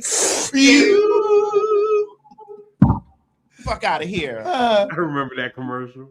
You do? Oh, he ain't that young. He not, but ain't no bitch eat no styrofoam dick gonna be over here trying to be motherfucking phobic to me. Girl, you got lint in your teeth. The fuck? I've been really sitting there like, why is this? I was like, wait. Hold on. I got to do this with you, girl. Sweeten up. Right. I got to do this with you, Sugar Cube. Just imagine if we lived in a world where Black people really came together. We weren't divided by sexuality and gender and that kind of thing. Like, bitch, we'd be unstoppable. We would be We'll never see the day. Yeah. It's unfortunate we will never see the day. Yeah, we would be unstoppable, though. But you're right. We'll never see the day. I want you to know that, Craig. No, I agree. And at this point where we are now in the world, in this life, we will never see the day. So I want you to know that on January 1st, 2026, I choose me. I choose me. Yeah. I choose fucking me. And everybody out there, when we be over there fighting for the rights of this and the other, whatever, them motherfuckers be over there trying to pull that shit back because bitch, they are complacent with just get a little bit. Just give me a little bit. Yes. If I could get just a little bit. Yeah. But what we were gonna say before you went to the bathroom about the Africa thing. The thing that I didn't know, and I'm sure some of you knew, this is why it's important for us to share what we learn, especially when it comes to Black history and Black, just Black information, period. I had no idea, because I was in a conversation with a couple. They were from Zimbabwe.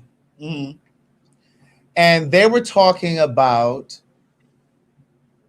because I said to them, I was really having this conversation with many people. I had it with men, women, some queer people, younger people, older people. My question was, if you guys are the majority here, I said, it's different for us in the United States. We're 13% of the population, but you guys are you're the majority you're the majority. I don't know what the percentage is, but you're the majority of the population. White people are 3%. Why haven't you all come together and really just taken what's rightfully yours? Because white folks have come in and taken land from them. This whole bullshit that Trump, they talk to me ad nauseum about Trump. The word again, please, so that they can understand. Ad nauseum. Alexa, define ad nauseum. Ad nauseum means to a sickening or disgusting degree. It's often used to describe something that's been repeated so much it becomes annoying. Would you like to know the origin of the phrase ad nauseum? Yes. Yes. Ad nauseum comes from Latin, literally meaning to sickness. It's been used since the early 15th century to describe something repeated so excessively it becomes annoying. I'm telling you, several people were talking to me about him. Like fag? They were like, what is wrong with him? Like fag. Yeah. Like being gay? Correct. Before trans? Correct. It was an ad nauseum. Correct. Okay. And they kept saying, what's going on with him? Why is he so hateful? Why is da-da-da? They're trying to protect, because Nigeria was attacked, was bombed on Christmas night. Yeah. Yeah. They were saving the Christians. Craig, stop this. They were saving the Christians. They were saving the Christians, Craig.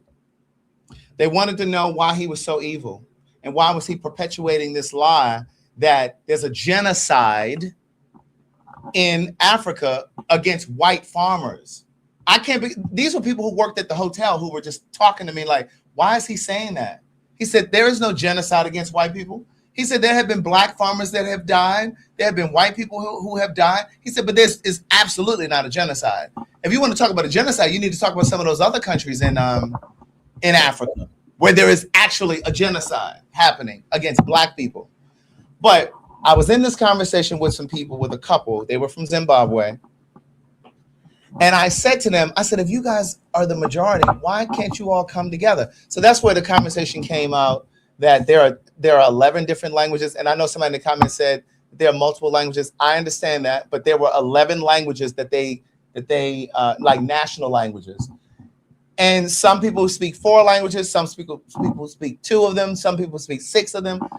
But what she said to me was so profound. She said, we don't have a relationship with the Africans who are from West Africa, like Nigeria, Ghana. She said those people were impacted by slavery.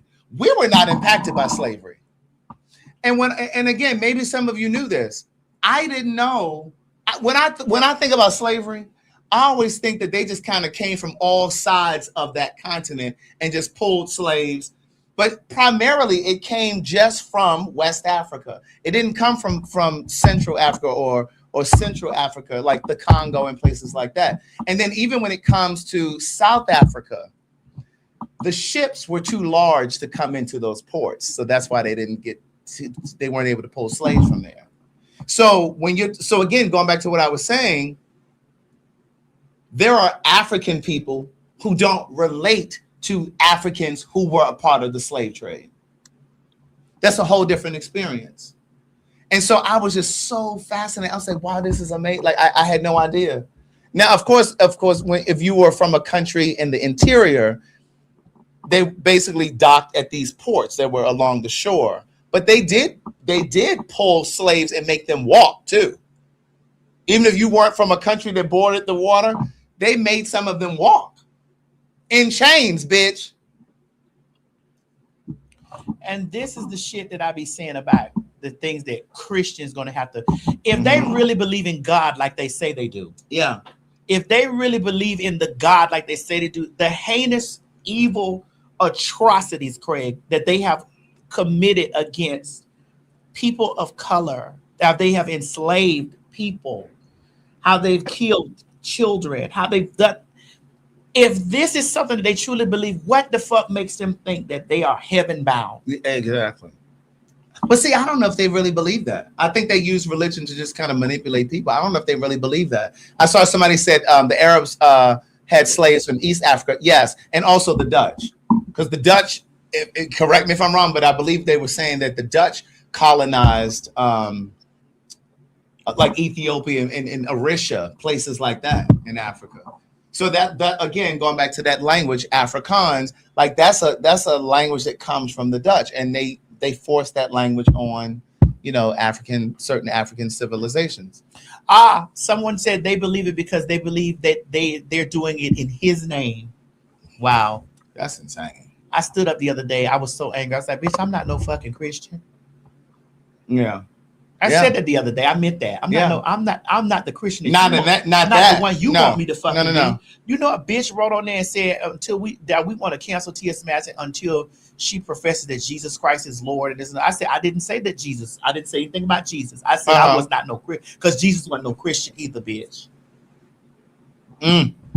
Right. Jesus was a Jew. Yeah. Wow. The Dutch colonized South Africa. Okay. I can't remember who they said, because they were saying like countries like Eritrea and places like that. Somebody in the comments said that they fought them off. Okay. Craig, I was watching, my mama loved the Lord, and I'm saying like this. So so there are times, because I don't watch any of that. I've totally eradicated TBN from this house. Yeah. I grew up on TBN. Yeah. I have tithe. Yeah. Because I was a part of it. I have tithe. I've sold into this stuff like that. And for me to watch certain evils, the way that they really handled that George Floyd, I watched it with my eyes at TBN, Craig. I watched that shit with my eyes. I gasped so hard, like, wait. Yeah. Like, hold the fuck up. And then Paula's fucking stinking ass white bitch who I used to watch all the time, standing up there in front of that goddamn black church, and then aligning themselves with Trump. And then the way that they talked about George Floyd, like as if he was like he deserved what happened to him. I never liked Paula White. She just always looked like a hillbilly ass racist redneck. And then because I used to put it on TBN or whatever and watch it.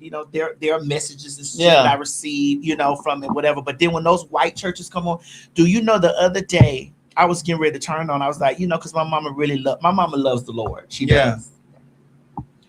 And I was really like, damn, I really don't play TBN in the house no more. Yeah.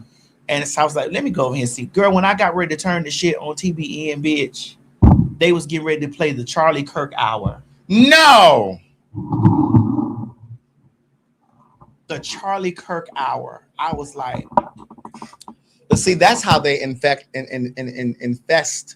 our minds with that bullshit. They use media. Media has a direct impact on what you see, what you believe, and what you think, whether you believe it or not. And this is why I've been saying forever, it is so important for you to protect your chi. Be mindful of like what you're listening to in terms of music. Be mindful of what you're watching or you're ingesting in terms of, programming. Like, be mindful of what kind of music you're listening to, television programs, movies you're watching.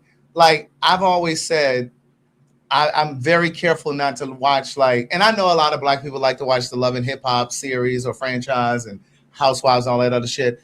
I don't watch that shit because I just need to be mindful of what I'm digesting, right? What I'm ingesting. And the truth is, the same is true when it comes to white programming. You see it with Fox News, but there's a slow transition happening with CNN. They're becoming more right-winged. And I saw something today, just before I came over here. TikTok it was bought out by Larry, what is his name? The guy who owns Oracle, the president of Oracle, he owns Oracle. And it is moving towards being really right-centered. And he also owns CBS. Larry Ellison, thank you. He owns Oracle. And he also owns, is it CBS that he owns also? And he's already censoring shit, not allowing us to see certain things. So, for example, Trump just paid him a bunch of money. Trump just paid Larry Ellison a bunch of money to redact certain things from a press conference that he did. So they're trying to soften Trump's image, and they're trying to make him more appealing and more likable. See, this is what they do. Maybe that's what Nikki's been watching. Well, maybe so. Maybe that's what she's been seeing. And this is why I said I had to stop fucking with Jeff Bezos, the owner of Amazon, because Jeff Bezos also owns the Washington Post, the newspaper. And the Washington Post for the past 30-some, 40 years has always endorsed a presidential candidate. Sometimes it might be left, sometimes it may be right, but they've always endorsed a candidate. Well, this was the first time in all of those years that they never endorsed a candidate. When Kamala, they were set to endorse Kamala, but he pulled it. Jeff Bezos pulled it. So they let you know that they're all in collusion. Collusion? That's how you should know. Right. Said it all. I knew you were going to catch that. Collusion. Right. So you got to pay attention to like how all of these things are interconnected. Because again, going back to when Paramount, what's the great answer? The great answer is I'm going to do it again. What is the great answer? All of it is connected. Publix is connected. Kroger's connected. Amazon's connected. Target's connected. And some of you still starting shopping in Craig, Target. what is the great answer? What is the great answer? There isn't one answer. They have successfully. It ain't no question about it. They have successfully infiltrated the minds, yes, of us color, well, of them colored. Correct. And but I mean, but it's everywhere. It really is everywhere. And all you can do is what you can do. I understand some of you may live in small towns and you may not have a choice but to go to a Walmart or to a Target. But for those of us who have a choice in certain matters, then you need to make a choice. This is why I say all of the time, like, it is so important to support local businesses that are Black owned or minority owned, like woman owned, whatever. And then support the companies that get it right, like the Costco's of the world. Like when I found out about that, I canceled my Sam's Club. I was always a Sam's Club person. I canceled that shit probably 2 years ago. And I went and got a Costco membership. You know what I'm saying? Because they're not pushing back. They're not pushing back. They're not rolling back their DEI incentives or initiatives. I just heard that AT&T is about to do it. Roll back their thing? Really? But when the whole thing happened with Paramount, when Trump was suing Paramount because of that whole, when that campaign was happening, he was suing them saying that they didn't like the way that that I think it was Kamala's promo depicted him, and he was suing Paramount. And instead of Paramount fighting him in court, they went on and paid him, I think it was like $16 million ahead of even going to court. He just threatened. But they paid him because there was this huge merger, and maybe somebody here can help me because I don't remember what it was, but Paramount was about to merge with another media company. I know some of you probably know what I'm talking about, but I can't remember what the other company was. But they were about to merge. It was a big acquisition. And they needed Trump's signature. And see, this is why, like, when we had that whole conversation when we were in Baltimore that time, and we were talking to Mo and G, and they were like, well, it wasn't so bad the first time with Trump, and it really doesn't matter, and da-da-da-da. Well, they had time to plan. Right. And they've been planning for 50 years anyway. Correct. But they had time to sit this down Yes. and really be like, you know what? Yes. And the thing is, these are the kinds of things, because like I think we think about the president and his role and responsibilities on a surface level. We don't think about all these other things, because now he has this white man. I can't think of this white man's name. He's over the FCC. He was the one who decided that Jimmy Kimmel was going to get pulled off the air. He gets to determine what we get to watch and see. But Trump appointed him. So again, when we're talking about voting for people, it's not just the big shit. It's all the little things that you got to understand, Craig. And I don't mean to cut you off, Yeah. but I got to get this thought out Go right ahead. now. In the next coming years, you're about to see less and less. Definitely, Stephen Miller, yeah. You're about to see less and less queer, of course. Absolutely. Of course. But we're about to see less and less Black. It's about to be less and less Black creative stuff. We're probably going to see it online in the spaces that we can occupy. You know what I'm saying? It's about to get thinner and thinner. Do you know that Variety and the magazine? Yeah, they didn't put centers on the, what was it? I sent it to G recently. About the movies? Yes, and it was like the biggest movie of that year. Yes, and they didn't. They didn't put it in the top. Really? Yes. But see, that's censorship. That's censorship. That's exactly what it is. And see, this is the other thing, and I'm just going to say it because we're here. I've been saying to Madison, I don't know, 6-8 months, we need to, what I want us to do, I see PagTawk bigger than just YouTube. Mm-hmm. We both do. We see PagTawk bigger than just living on YouTube. I've been saying to Madison, what I propose we do is we build an app. We build an app. And you all will get to watch PagTawk on this app that we build. And the reason that I'm suggesting, because I'm a visionary. Like, I think ahead. And when I saw all of this shit happening with Trump and all of this censorship, like the reason that we don't stream on TikTok is because of the language that we use. They're strict over there on TikTok. Yeah.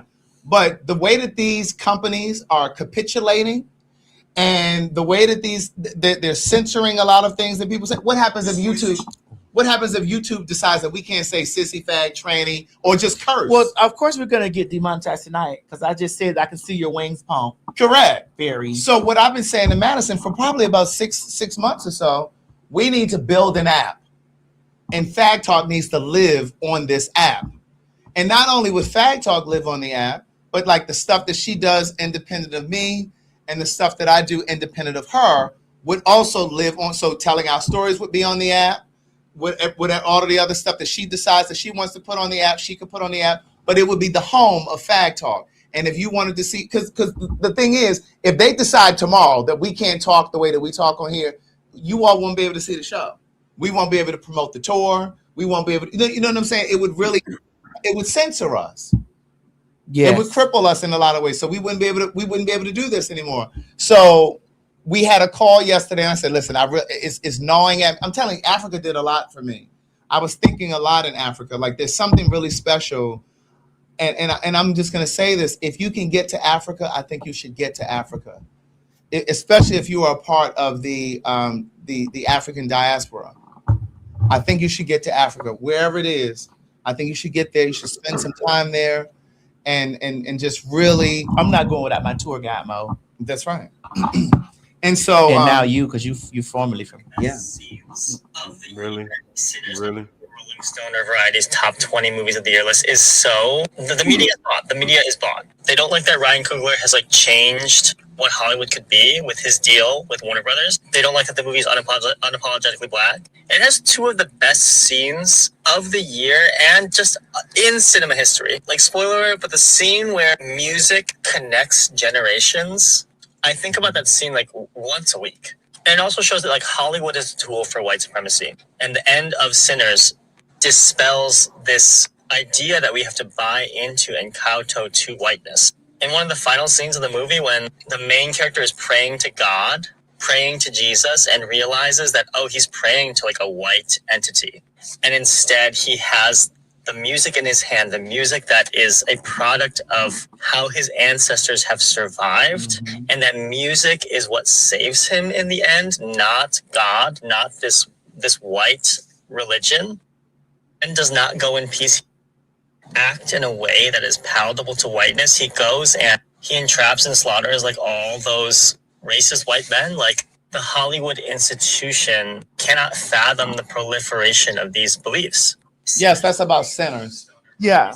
And the guy who was talking just there is an Asian guy. And it made me think, like, one of the things that I've been noticing online too, especially on TikTok, there are a lot of Asian people. And I don't know from which specific countries, but I know like there was some Koreans, some Japanese perhaps, Chinese perhaps.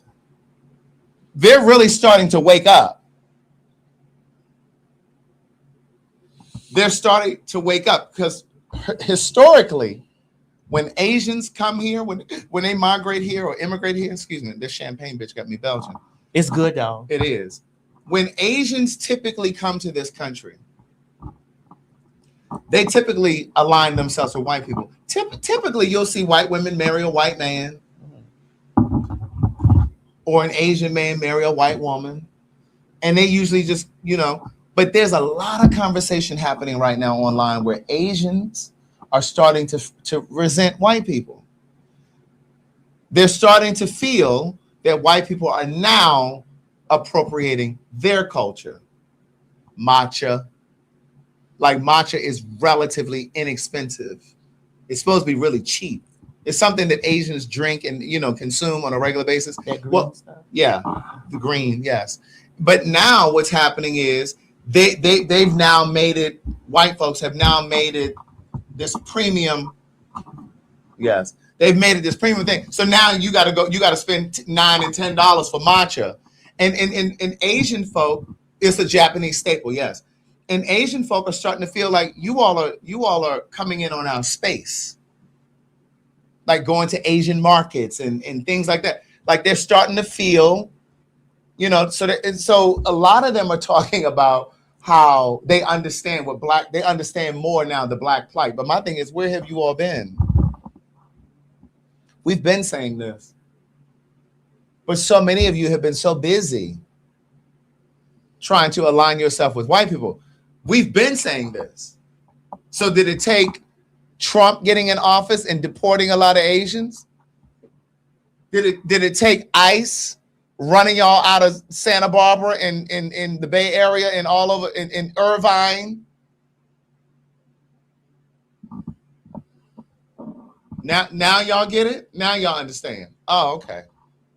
Can we talk about Megyn Kelly? What she said? Mm-hmm. Did you put this in here? When she said this? I didn't, but we I can. don't give a shit about Trump getting handsy with somebody 20 years ago. I want someone who will close the border, which he has. I want someone who will keep boys out of my daughter's sports, which he has. I want someone who will stand up to the insane DEI policies so that white kids will stop hearing in school that they're born with some original sin from which they cannot recover. I don't give a. And what you also want, Megyn Kelly, is a grown-ass man to molest your daughter. That's what you voted for also. You voted for grown-ass white men to take advantage of your underage daughter.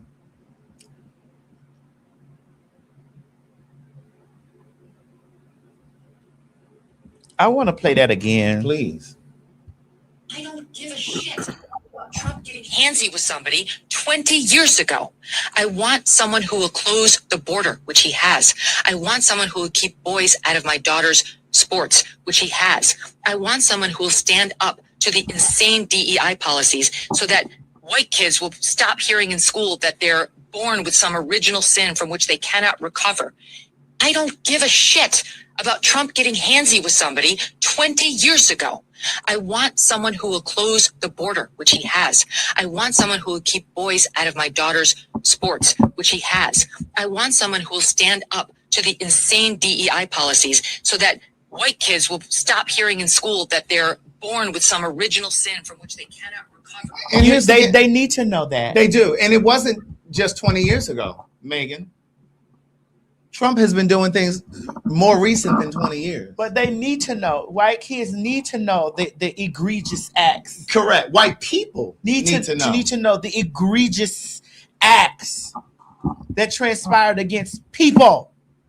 And they need to know that. They and not need just to black see it. people. That's why I said people. Yeah. They need to see it in film. They need to see it in television. They need to read about it in books. Speaking of film, and I think we talked about this like early on PagTawk, like probably when we first started doing the show. You remember that movie? What was the movie? Hidden Figures. Yes. That was based on a true story. But there were elements that they put in that movie, and they put in that movie with Sandra Bullock. What was that movie called when she had the football player? He was black, and she adopted him and brought him in. Blindside. What? Blindside. Blindside. Movies like The Blind Side, Hidden Figures, those movies, they always take a real movie and they create the great white hope. I read an article about this, and they were saying it was a conversation with like these Hollywood producers and writers, and they were saying that they create these, yes, the white savior trope. They create those images in these movies so that white people today who are sitting in the movie theater won't feel so bad about what white people from back then did. And the article said it was an attempt to allow white people of present day to watch those movies and think, oh, I would have been one of the good white people. I would have been one of the ones that did that. So they create these things that weren't really true. So if those of you who saw Hidden Figures, remember when Taraji had to run all the way to the other side of that campus to go to the bathroom, and the boss, Kevin what was it, Kevin Costner? Kevin Costner said, where were you gone? Why were you gone for 30 minutes or 40 minutes? She said, I had to run to the other side of campus to use the restroom because there's no black or colored restroom on this side of the campus. And then they show him in the film knocking down the sign that said colored and creating a bathroom for her. And then also in the film, when it was her math that allowed them to figure out how to get that space shuttle up to outer space. In the film, he invited her into the room with them to watch, because in real life, and you know that happened in Tidewater area where I went to Hampton. That's where it was based, and that's where it really happened. In real life, she wasn't even allowed in the room to watch the space shuttle take off. But in the film, he invited her in to see it. Those things never happened. He never knocked down that sign and created a bathroom for her so she didn't have to go across campus, and he never invited her in. When that film came out, that woman was still alive. She said that never happened. So that was some shit they fabricated. That's part of the reason why when you watch a movie, it says some of these things are based on true story and some things are made up.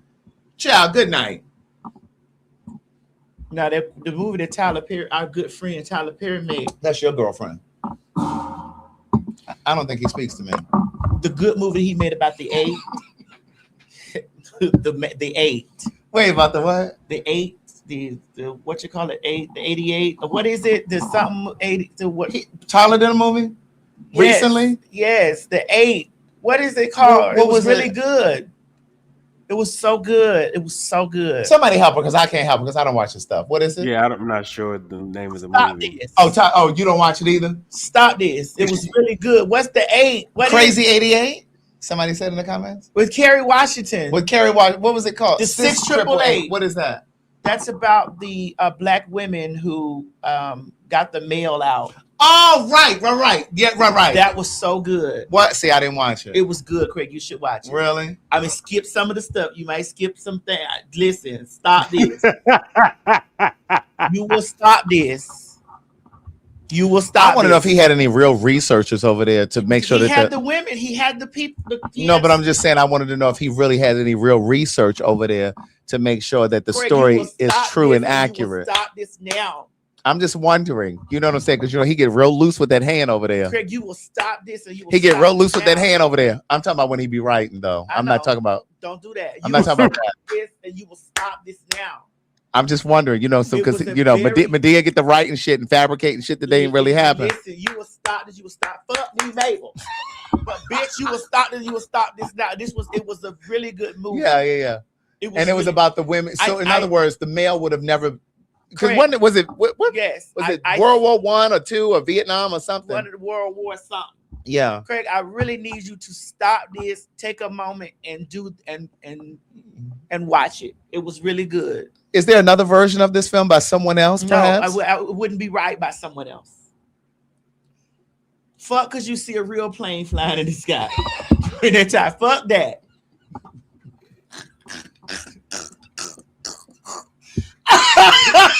Fuck that. Oh God. I need you to fuck that right now because you see a Delta plane fly through the sky during 1947. The motherfucker. Wait a minute. Wait. Wait a minute. Wait. So what I hear you saying is the continuity was off. Stop this. Stop it. There was a present day. I need you to stop it. I don't give a fuck because that Boeing 747 was going through there with Delta on it. Stop it. Oh, somebody said there's a documentary. I'll look for the documentary. You need to watch that with Kerry Washington. It was very good, man. But but the thing is, it's so interesting because it was good, man. It was good, Craig. Oh, wait, okay, so Z Lady said, wait a minute, Craig, he did all right with that one. I was surprised. It was good. It made me tear up. But the people are saying I need to go look at the documentary instead. Oh, shit. Well, the documentary is not going to have a Delta plane flying through it. Well, you listen, when they did How Did I Get Married or Why Did I Get Married? Remember the scene where, I don't know if I ever talked about this over here. Remember the scene where, make sure you swallow that, bitch, because I don't want you spitting that over here on me. So, bitch, I'm about to take you out because I know you saw this. So remember the scene where Janet Jackson was going into the office to confront Malik Yoba? And remember when she got in there and she had that cake and the gay boy jumped out the cake? I need y'all to go back and watch this. When Janet is walking to the office, you don't know it's Janet at first. All you see is feet. You see, the camera is pointing at her feet and she's walking in, and then the camera eventually pans up. By the time she gets into the office, you know that it's Janet. Well, the shoes that she had going into the office were not the shoes she had on coming out. I was like, well, wait a minute. Well, what happened to the continuity? They didn't have a bitch on payroll to make sure she had on the same heels going in and coming out. He got too much. Now, listen, I just released Telling Our Stories on my YouTube channel. Stop watching. I ain't got his kind of money. I want you to stop watching his films looking for those details. I wasn't looking for There was no way that I'm going to be over here looking I wasn't looking for Listen, we're fags. We're fags. Yes, We're fags. Yeah, we are. So we notice things like that. PHAGs and FAGs. Correct. Yeah. So we notice things like that. I want you to stop. I wasn't looking for it. It was blatantly obvious. You need to stop looking at that And what shit. I believe happened was he got to the editing bay and he decided, bitch, it's already here. I'm not cutting it again. Just put it out. These niggas ain't gonna notice. He wasn't counting on the fags though. Well, stop it.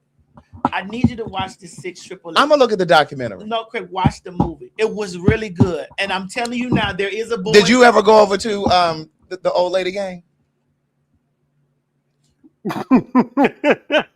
You didn't make it to the old lady gang. I'm not gonna make it to this show. 688. Now, if you can get over to the old lady gang, I'll watch it. I did have some Uber Eats. From where? Because they didn't come all the way out here. I know. Old lady gang did not come all the way out here. Now, if you can get Candy to open up the old lady gang for just one night, and you can go over there and eat, I'll go and watch 688. I did have it. I had an Uber Eat. I never told you that. But if you didn't tell me. I had So it wasn't good? Now don't beat the lady that was she down. She's going through a divorce. Let's just move on. I'm not beating her down. I never told you I had an Uber Eat it. Uber Eat it? Yes. Did you just make that up? Is that past tense? Uber Eat it, yes. Uber ate. Uber Eat it. Oh God. Wait a minute. But wait a minute. You know what? We had a conversation yesterday and I said I was going to tell the fag community. Yes. Who's following you on Instagram? Girl, Brandy. And who's not following you? Monica. You did that. You worked on that, Craig. No, I did not. No, I did not. That's tired. You worked on I that. did not. That's tired. You've always talked highly about Monica. And I'm going to always talk highly. So why about do you Monica. think she unfollowed you? I don't know, but that was tired of what you did. So You Brandy must have a sense of humor. Ha, ha, ha, ha. Bitch. I get because I was not following Brandy. Brandy don't even follow me. I think it's because I wrote about her in my first book. And she should not follow you. But Monica, I was gagging. I was over there because I was looking to see. I think Monica don't follow you because you don't know none of her songs. That's not true. No, other than that, for you, I will. You don't know nothing else. That's not true. And before we got on this live, you were singing, what was it? Almost doesn't count. The live version. That's not true. When I went and said, I was like, wait a minute, is this the Brandy? It is. And I was like, oh. I went and verified it. It's her. You did? I sure did. And you also verified that Monica does was not.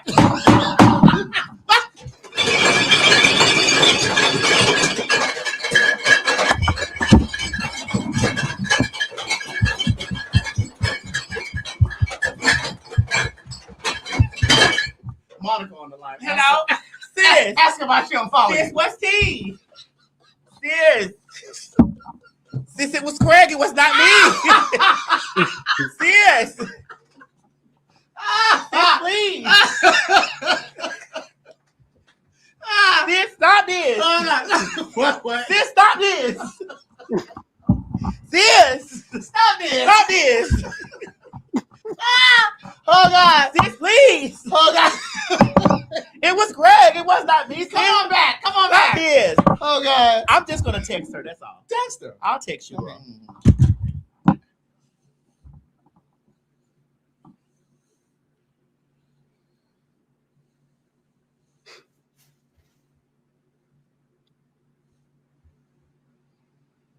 Go ahead and text her. It says Monica.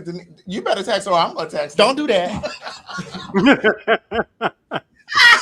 Who did I text on your phone that day? Was it Todrick? Was it Todrick Hall at the time? It was somebody else. Do y'all remember who it was? Was it Todrick? They said Monica said enough is enough.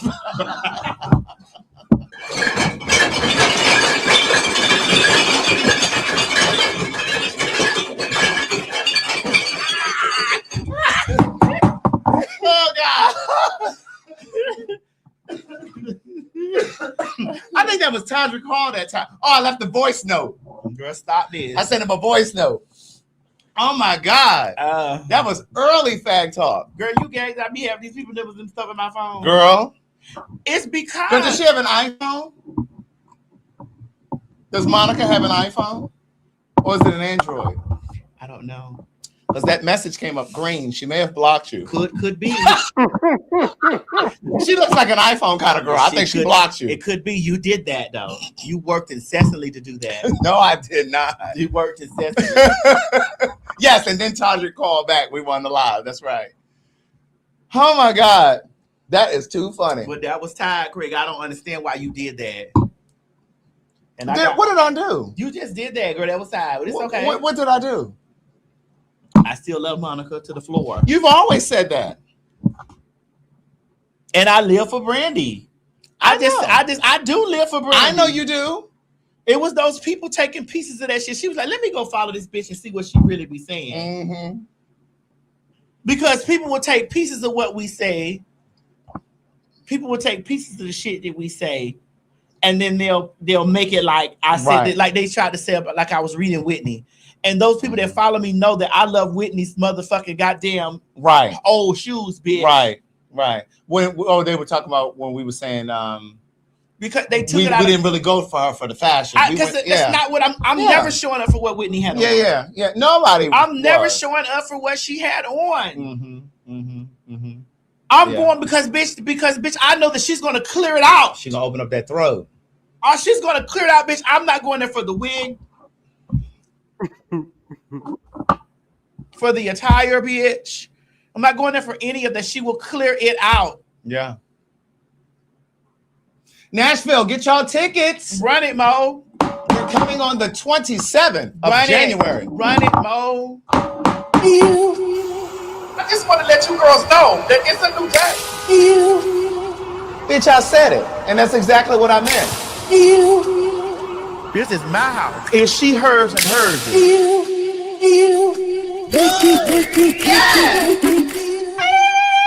Ladies and gentlemen, get ready for some Fag Talk.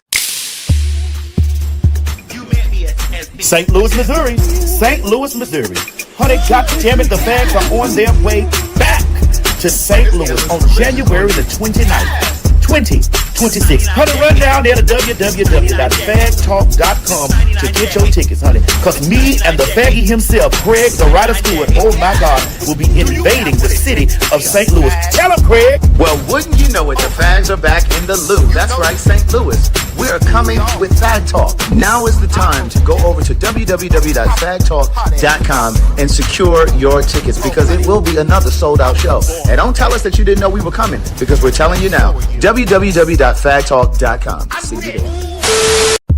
Honey, calling all Pin Mob. Calling all Pin Mob. Girl, the girls are on tour. Child, we doing a quick run up there to Nashville, Tennessee on January 27th.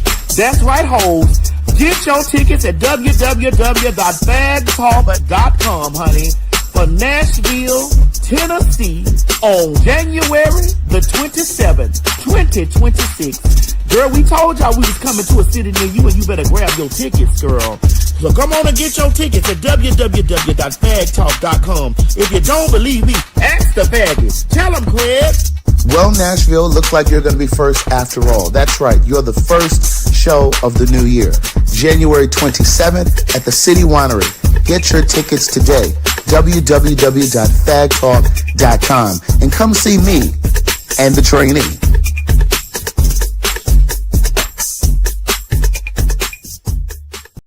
We wanted to check for VD. For VD. And what were you in? I was in my phone. Why would you take your ass down into that welfare? Use a dummy, bitch. Calling all Pin Mob. Calling all Pin Mob. Honey, the Fags are going international. That's right, ladies and gentlemen. August 5th through the 9th, 2026, Fag Talk Live in Antigua will be going down, baby. Get your tickets at www.fagtalkinternational.com. I need y'all to know, honey, that this is one of those trips that you don't want to miss.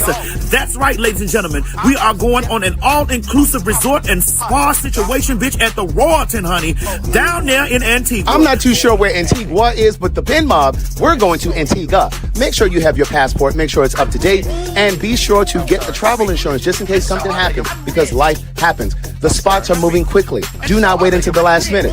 You have an entire year to pay this trip off, so do yourself a favor. Treat yourself to a good time and meet us in Antigua for Fag Talk Live. And for my rich bitches, add on the rich bitch option to include a full day with us as we tour the island, and who knows what else we gonna get into.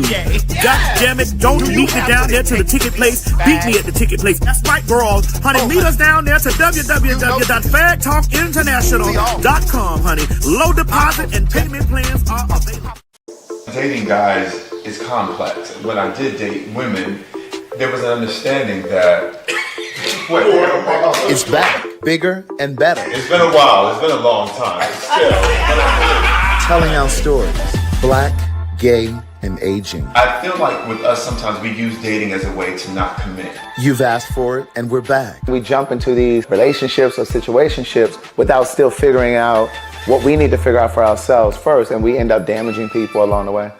I'm not ready to go, but then it's like nowadays, all these people just dropping dead. You just never know if it's my time. Our stories from our perspective. Losing my mom, it was like heartbreaking. It was like the world just went still for me. It just feels like I'm moving through the world kind of like on autopilot almost. Our stories on our terms. When I was in college, I had come out to my mom twice. Wait. Was this when you were at Morehouse or the other college? I was at ECU. Morehouse. Okay. And because there's a lot of the girls over there at Morehouse. Hey, Finner. Telling our stories, black, gay, and aging, coming soon.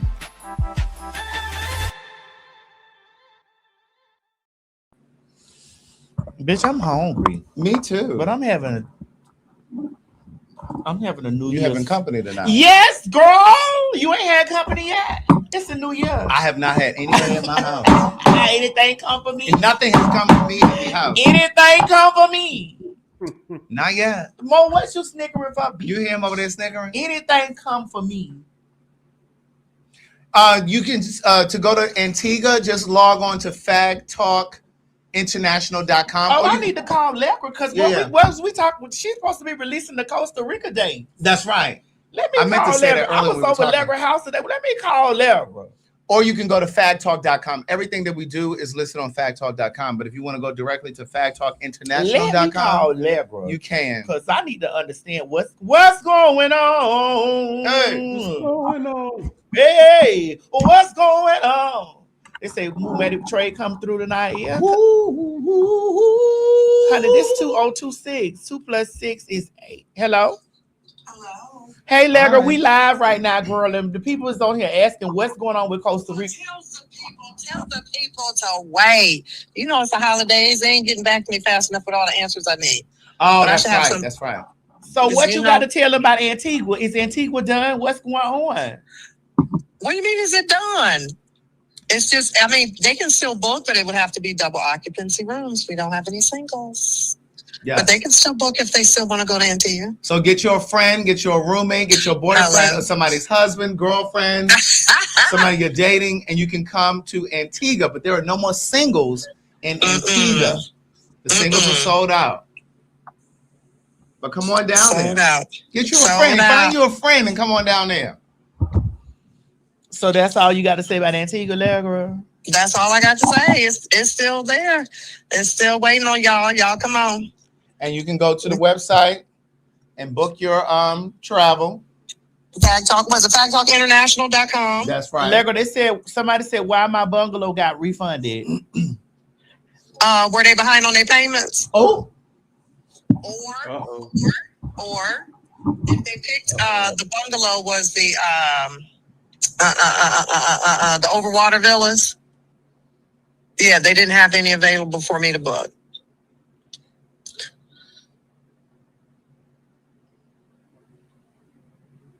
So that's it. That's it. I'm gonna circle back to them though to see if they have any available. Y'all don't need no daggone overwater villa. Them things they was like $10,000 and $12,000 for 2 people. Legra, can we get an overwater villa in Costa Rica? They don't have them in Costa Rica. Check to see. I know they do. Okay, I'll check, but I don't think we staying where they have them. Oh, you know where we staying at in Costa Rica? Not quite. I'm trying to get us to stay. It's the name of the property was Dreams, but Marriott just bought it.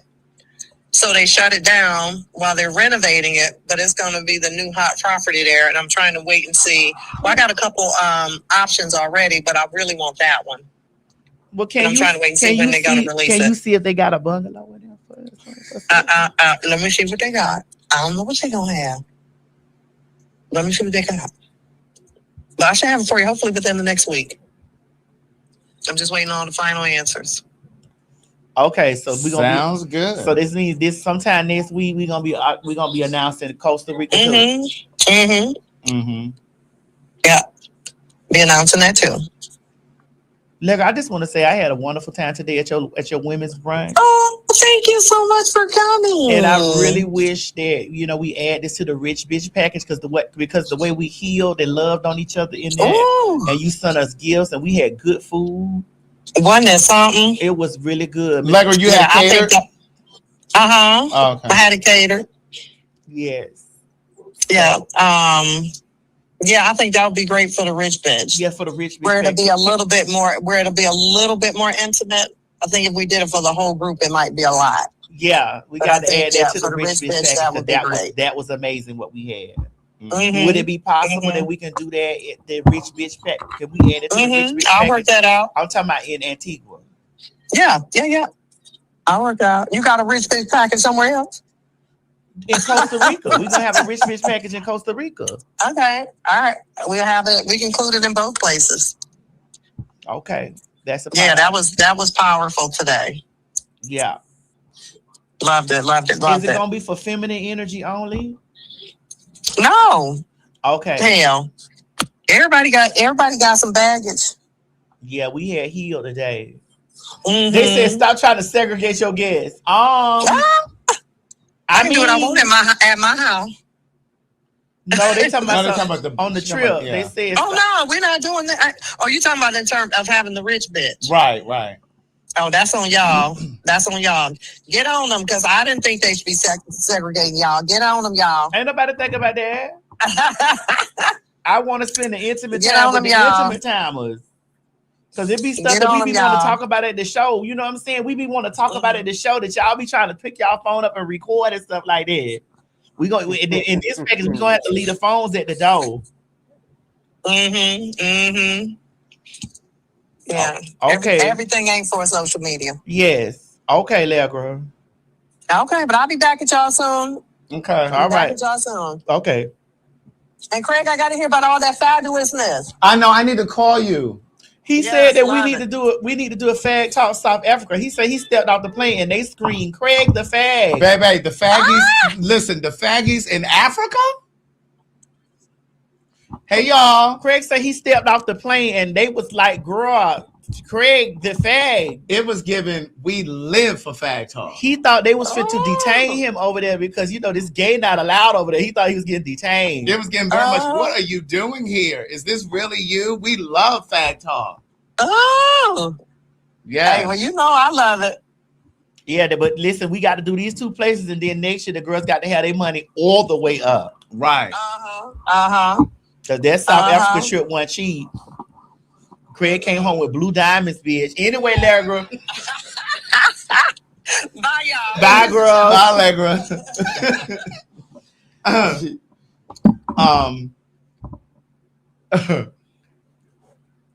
No, but seriously though, somebody said I would have been scared over there. Johannesburg was, I think, first to legalize gay marriage. But did they take it back? No, I think it's still legal. It ain't overturned. They doing that here. They don't want you fags together. Right? They was like, "Honey, we finna cut the medicine." See, this is how it works.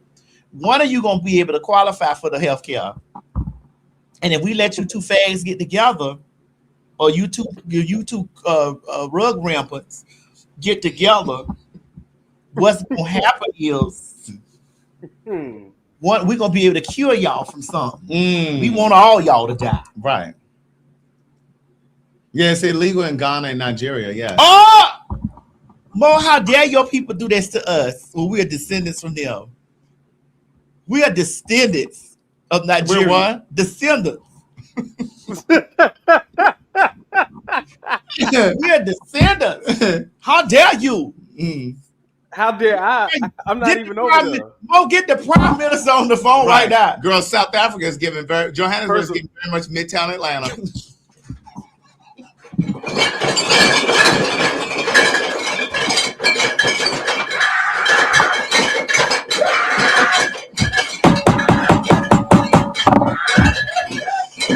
Faggots everywhere, honey. When I say walking around with their purses and things, I was like, in Africa? Honey, they got purses and dangling earrings and things and makeup. I said, okay. My God. Right. Women's. Child, they were I went to this little lounge. I went to this little gay lounge called the Royale. I went to the Royale. And when I say them faggies was in there, them faggies was in there. Women's. Baby, the trainees too. Oh. There was some bricks. Oh, yes. There was a few bricks. It can't be no motherfucking game without a brick. You got to build a building.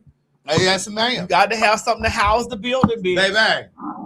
Yeah, they were down there. God. I said, all right. They said not the punks was out and about. They were. What were the hags? Were the hags there too? I didn't really see any hags. You didn't see no hag? No. So all spotted you was the girl. Well, there was a woman that stopped me.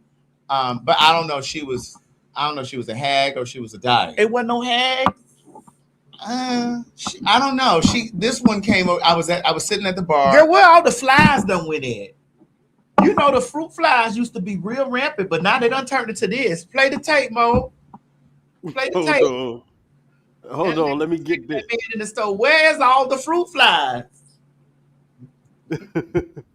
Where the fruit flies done went? Why are you touching me? Why are you? That's the one. Oh, that's it. Why are you touching me? Why are you touching me? Girl, I don't even know you. Boy, Back get out up. of here. Please back up. Boy, get Back out of up. here with your gay ass. Back up. Back up. Get out of here with Back your up. gay ass, Back bro. up.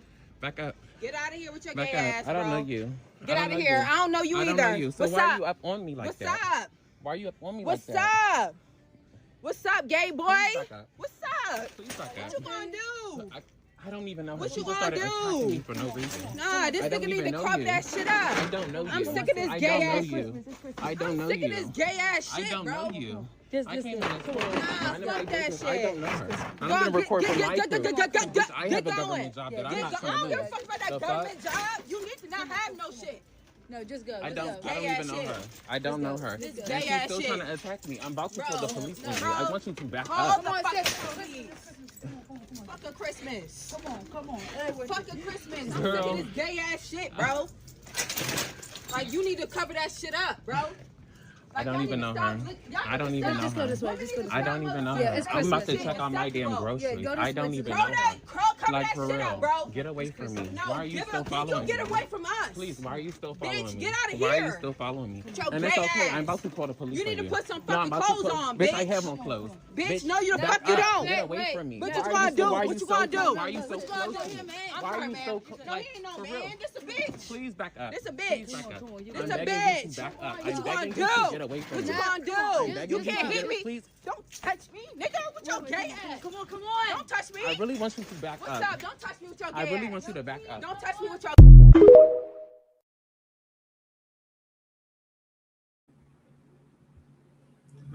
I don't know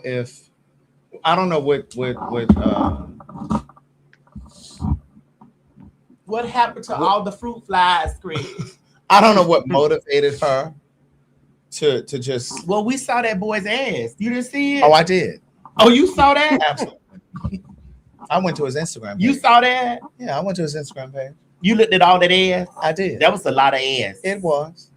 He got a nice body. Yeah. He works out. That's a lot of ass. It is. And that made you go to his Instagram. Did you follow? Did you click follow? I did not. But that's a lot of ass, though. It is. So I don't know if it was a thing where she was bothered because of the way he was built, or if it was a situation where she just learned that some guy that she's interested in or was involved with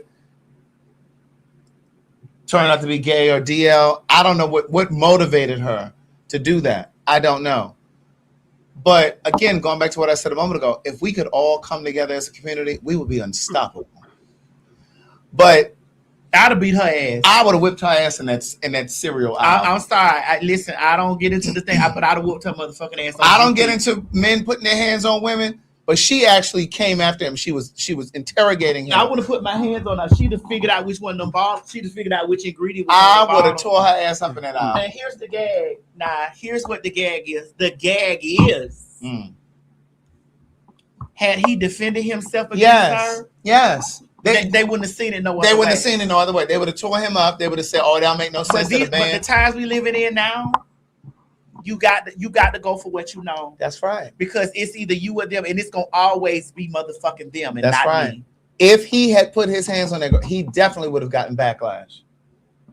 Because there are people who believe that there's never an excuse for a man to put their hands on a woman, and I agree to a point. But that woman followed him in the store. And then what happened was, based on what I'd read, the police were trying to find her. It was some sort of a police chase or something that happened. So I'm sure they may have probably found her by now. But I mean, that's just. But crazy. this is why I tell the people to keep you some type of weaponry on you. I'd have maced that bitch down. I'd have blindfolded that bitch. Babe, listen. That bitch would have never been able to see again. That hoe would have been doing like this everywhere she went, bitch. She'd have been that bitch would have had to read everything in Braille. I'd have blindfolded that hoe. That shit was crazy. But his self-restraint. But you do know that we're living in a time now where they think that they have the right to do that. Yes. And this is why I say all of the time, Black straight people are the Karens to Black queer people. That was Karen behavior. Very much so. That is no different than what white people do. Some white people. What some white people do when Black folks are minding their business in a grocery store, going into an apartment building, an office building, their cul-de-sac, wherever they're going. This is the same. It is the same. And I'm always going to draw the comparison between the two. I'm always going to show you the parallel. Craig, you know you're not two. supposed to do that. I know. Because being gay and being all that those other are different shit, things, and da-da-da-da. You can't try to compare. Okay, but I'm going to compare. Black straight people, and I'm not saying all straight people are Karens, but Black straight people who antagonize queer people, you're synonymous to Karens. You're doing nothing different from what some white people do to Black people. When that Black man was in New York City at Central Park, remember a few years ago, he was bird watching, and that white woman approached him and tried to harass him, and then she ended up losing her job. He was just bird watching. Can I say this? And then I'm gonna stay here just for a second and we'll get back to this. This is why that statement the other day from JD Vance, when he was saying white people don't have to apologize for being white anymore. Yes. That was a dog whistle to saying you can call them niggers. And you can do nigger shit to niggers. You can do all this stuff. You can troll them. You can ask them where they're going. You can stand outside the door and put your foot up there. Nobody's going to be looking for you to lose your job anymore. Do you know how many motherfucking white people that upset that we were finding those people on there and making them lose their jobs? That's fine. Going after their livelihood, their jobs. So why in the fuck do you think as a trainee or a punk or a gay or whatever you identify as, that we were not going to go after your job and your well-being and your livelihood? Right. They don't want to have those things. And this is people that don't want to have the same consequences as white people when they do shit like that.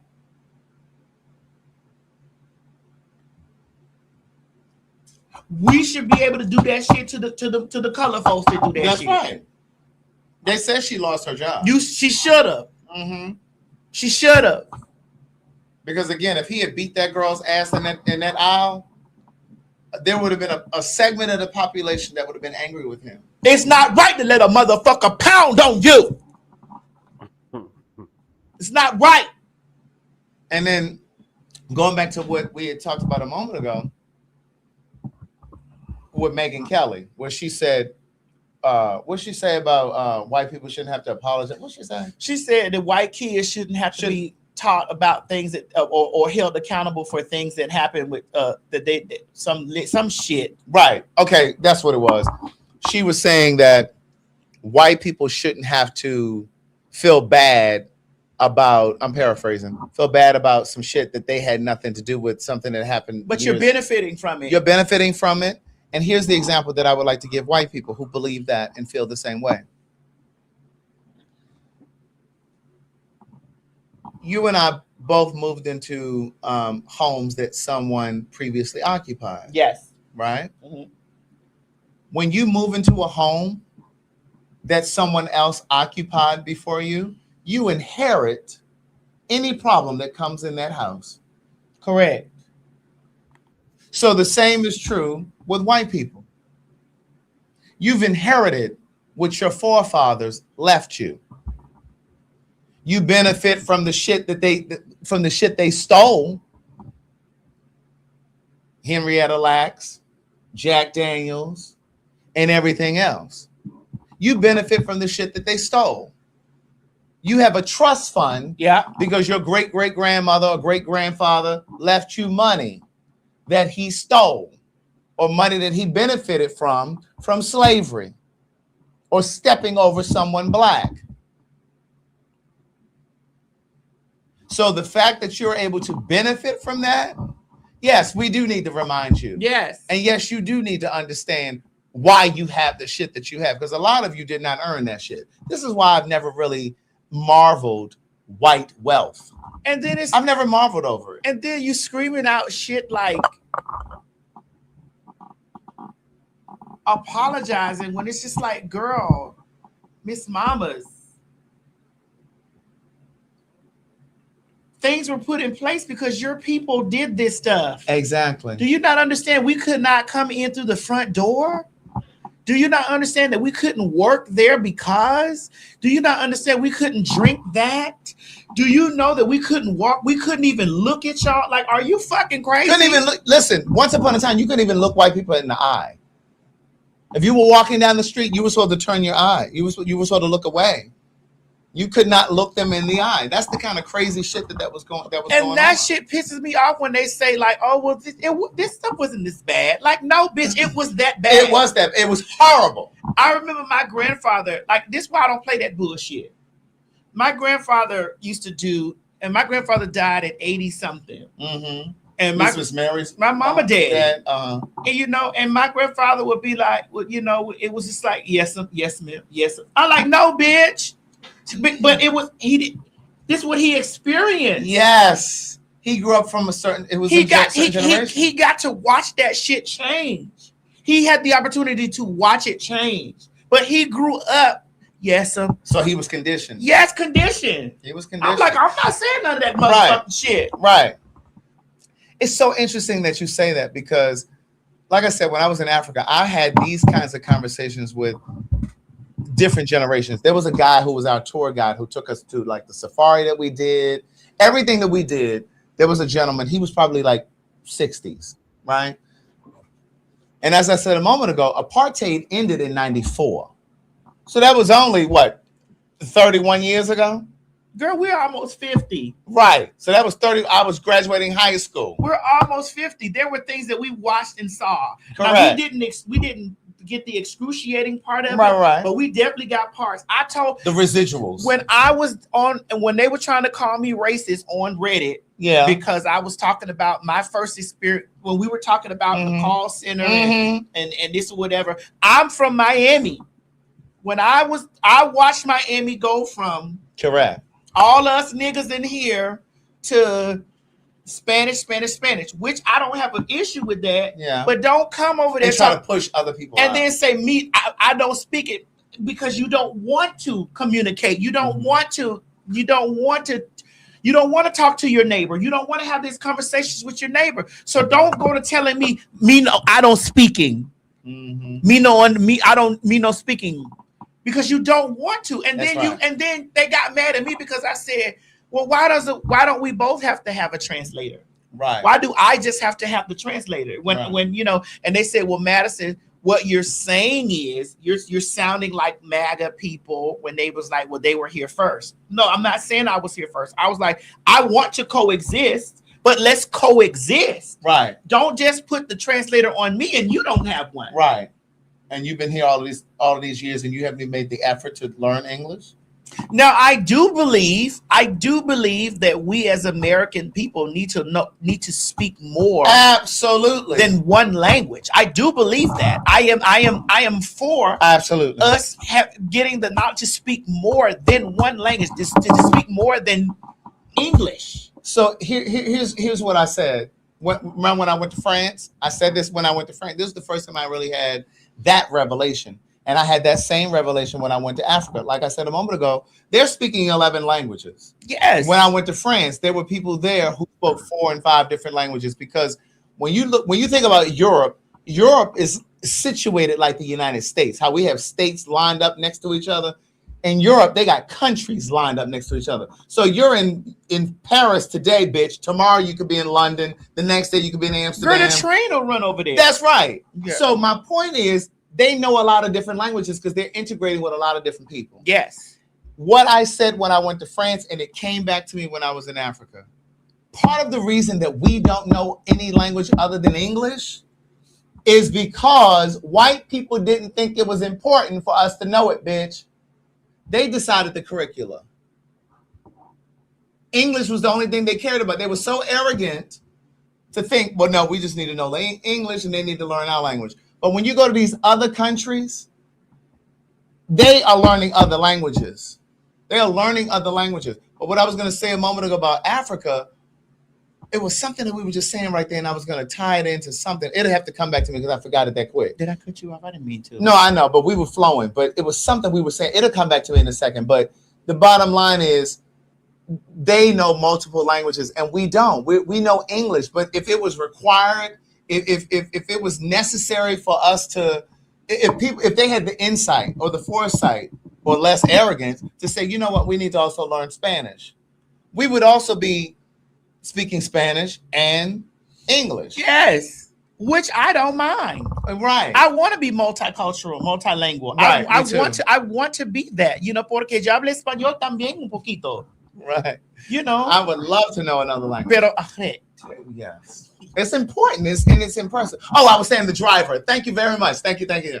So when I was there, I was having this conversation with a lot of different people from different ages. Mm-hmm. So the driver that was taking us around, like to the safaris and everything, he was in his 60s. Uh-huh. So he grew up under apartheid.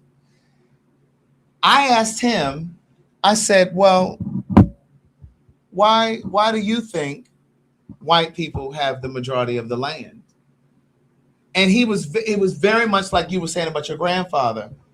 It reminded me of some, not all, because I don't want to offend anybody who lives in like the Carolinas or the Deep South or Mississippi, places like that, because it's not everybody. Uh-huh. But if you're honest with yourself and you know your people, a lot of times when you see older black folks from those small places like that, they're very much so like that with white people. They're, yes, sir. They're very meek. Yes, sir. Yes. Yeah, they're very meek. Yes. They don't really speak up. They may not look because they grew up under that. It doesn't speak. It's not about me pointing finger at your state, but what I'm saying is it's about their generation. And this man in Africa was the same way. When I asked him very pointed questions about white people and why he was it was almost like he didn't really want to say. But then when I spoke to somebody 20, and it's, you know, depending on who I was speaking to, they were very absolute. Oh yeah, we don't fuck with white people here. They don't fuck with us. Like, because I could see it, but it was almost like this driver. He didn't really want to say it. But again, it reminded me of some Southern black folks who are very, very meek and mild mannered around white people.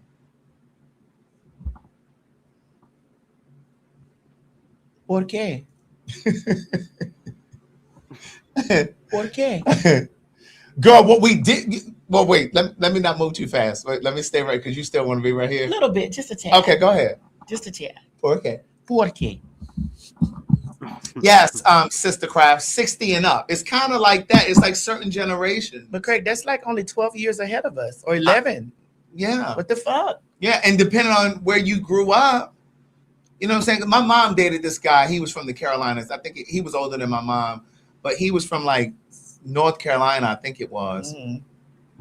And he had all this motherfucking mouth. He talked a lot of shit. But when there was somebody white, oh yes, sir. How you doing, sir? Like, my mother used to tell him, he said, yeah, you got all, she said, you got all that goddamn mouth right here, but when you get around them goddamn white people, you can't say shit. Your mama didn't say white people.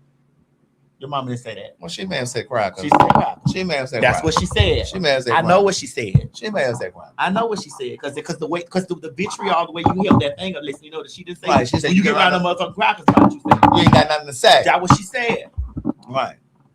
That's what she said. Right. You running your goddamn mouth around here, but you ain't got all that goddamn mouth with them crackers. With them crackers. That's what she said. We don't sugarcoat over here, girl. We don't. This is 2026. We don't. Everybody's choosing them. We're choosing us. That's right. And we've already said there's a distinction between white folks and crackers. It is. Just like there's a distinction between black people and niggers. Black people and colored. That's right. Oh, and you know what? That was another conversation that came up. You know the girl Tyler? Make me swear, make me holler. The people in the United States didn't want to buy her second album because remember she went over to the Breakfast Club and they asked her because she looks racially ambiguous and they were like, well, are you black or da da da? She said, oh, I'm colored. I had a whole conversation in Africa about it because they do have a separate category. It's colored. They got mixed race. They got black. They thought that I was colored. They told me I was colored, bitch. Bitch, you got the color situation? Colored is next to white. Colored, they had us thought this was a colored woman. They said you're colored. I said, no, I'm American and I'm black, bitch. No, they said that colored woman came over here trying to take up all they goods. They thought I was colored. They thought you was a colored woman. They thought I was colored. And so, yeah, she's from South Africa. Tyler's from South Africa. So when she came to our country and sat on our radio show and said I'm colored, she wasn't trying to denounce her blackness. That's just how they categorize. Because themselves. again, they don't have to identify as black. Right. There. That's Right. Africa. They don't have to identify. Here, being black is different. Mm-hmm. It is. And so a lot of black Americans were offended because she says she's colored. And so she has some black in her, but she has some other, she has like Indian. So there's a few different things. And so, but that's the beauty of travel too. Like when you travel, you kind of understand that there are different people operate differently around the world. And one of the things that I took away from going to Africa is we are black. Black people are the same everywhere around this country, around this world. Black people are the same. Like when we were driving through like the shanty towns where the people were living in like metal shacks. Then people were sitting outside, they were cooking outside, bitch, playing music. Like that's black people. That's what we do. And I also realized that white people's evil is the same around the world. Well, I mean, we did Maddie Mob. We did travel to Spain. Mm-hmm. We did travel to Europe. Mo. Yeah, I remember that. We were in Europe, and while we were there in Europe, in Barcelona, we could not get a cab. Really? We could not get a cab in Barcelona. We were almost outside for two. I thought we weren't going to make it back to our hotel. We could not get a cab. We actually went and we took all of our photographs down off of our Uber thing. Yeah. To make sure that no one thought that we were black. Because I was like, well, maybe. I kept saying, well, maybe it's because then it's not. Then we're not just black. We're Black American. Right. That's what I'm saying. There is a horrible perception of Black Americans around the world. Well, it's also television propaganda. Going back to what we were saying a moment ago, when these crackers manipulate media, they get to determine how we are viewed around the world. They get to determine what images of us go around the world. And then this French girl wanted to treat us so nasty. Remember, Mo, we was over there when we was at the when we went to the south of France. Yeah. Oh, they're really. Yeah. This was the black girl. Yeah. A colored woman. Yeah. A colored woman. Yeah. She treated us nasty by some. I was asking for ice, and I was like, Miss Thing, let me explain something to you. You've never met an American like me, girl. Mm-hmm. Miss Thing, I will skin you. Yeah. Verbally. I will verbally skin Yeah. you, bitch. Bitch, I will sit over here at this motherfucking table and ring my neck around like this, bitch, and be skinning you verbally, girl. You may not know a lick of the fucking English that I'm saying, but bitch, you'll know that I'm skinning you alive. Okay. It's crazy though. Bitch, I swung around and be like, bitch, you are girl murder. I really got elitist. Mm-hmm. But they love us. I was tearing her up. Mo was over there like, oh my God. Bitch, Yeah. I was tearing her up. I was swinging my neck like, girl, Miss Thing. You're not about to give us this, girl, and you're black too, girl. You're not about to do this. They hate that they love us so much. That's really what it stems from. I was like, girl, Miss Thing, I'm telling you, girl, the skin that you have on you, you'll never see it again when I'm finished. Girl, I was rolling my neck around. Yeah. It was hot, girl. The bitch kept bringing us. We kept asking them for ice. Bitch, it was so hot. We were sitting under the fucking tent. I don't know what I was live at first, and then I had to cut. I seen the breaking news, J-Rock. What about Wills? I sent it to your phone. I sent it to you. I got it. Already got it in there. I cut the motherfucking the live off because I didn't want y'all to see me tearing into that lady live. I didn't want y'all to see me tearing into that French colored woman live. Yeah. But I turned it off. I was like, girl, mamas, I don't know, bitch. I don't know if you understand English. I don't know if you know Spanish, bitch, or whatever it is that you know, girl. I don't know what you know, but I want you to know this. Bitch, I will peel the skin off. Bitch, you are a grape, bitch, and I will peel you like a grape lady in English. In American English, bitch. In colored English.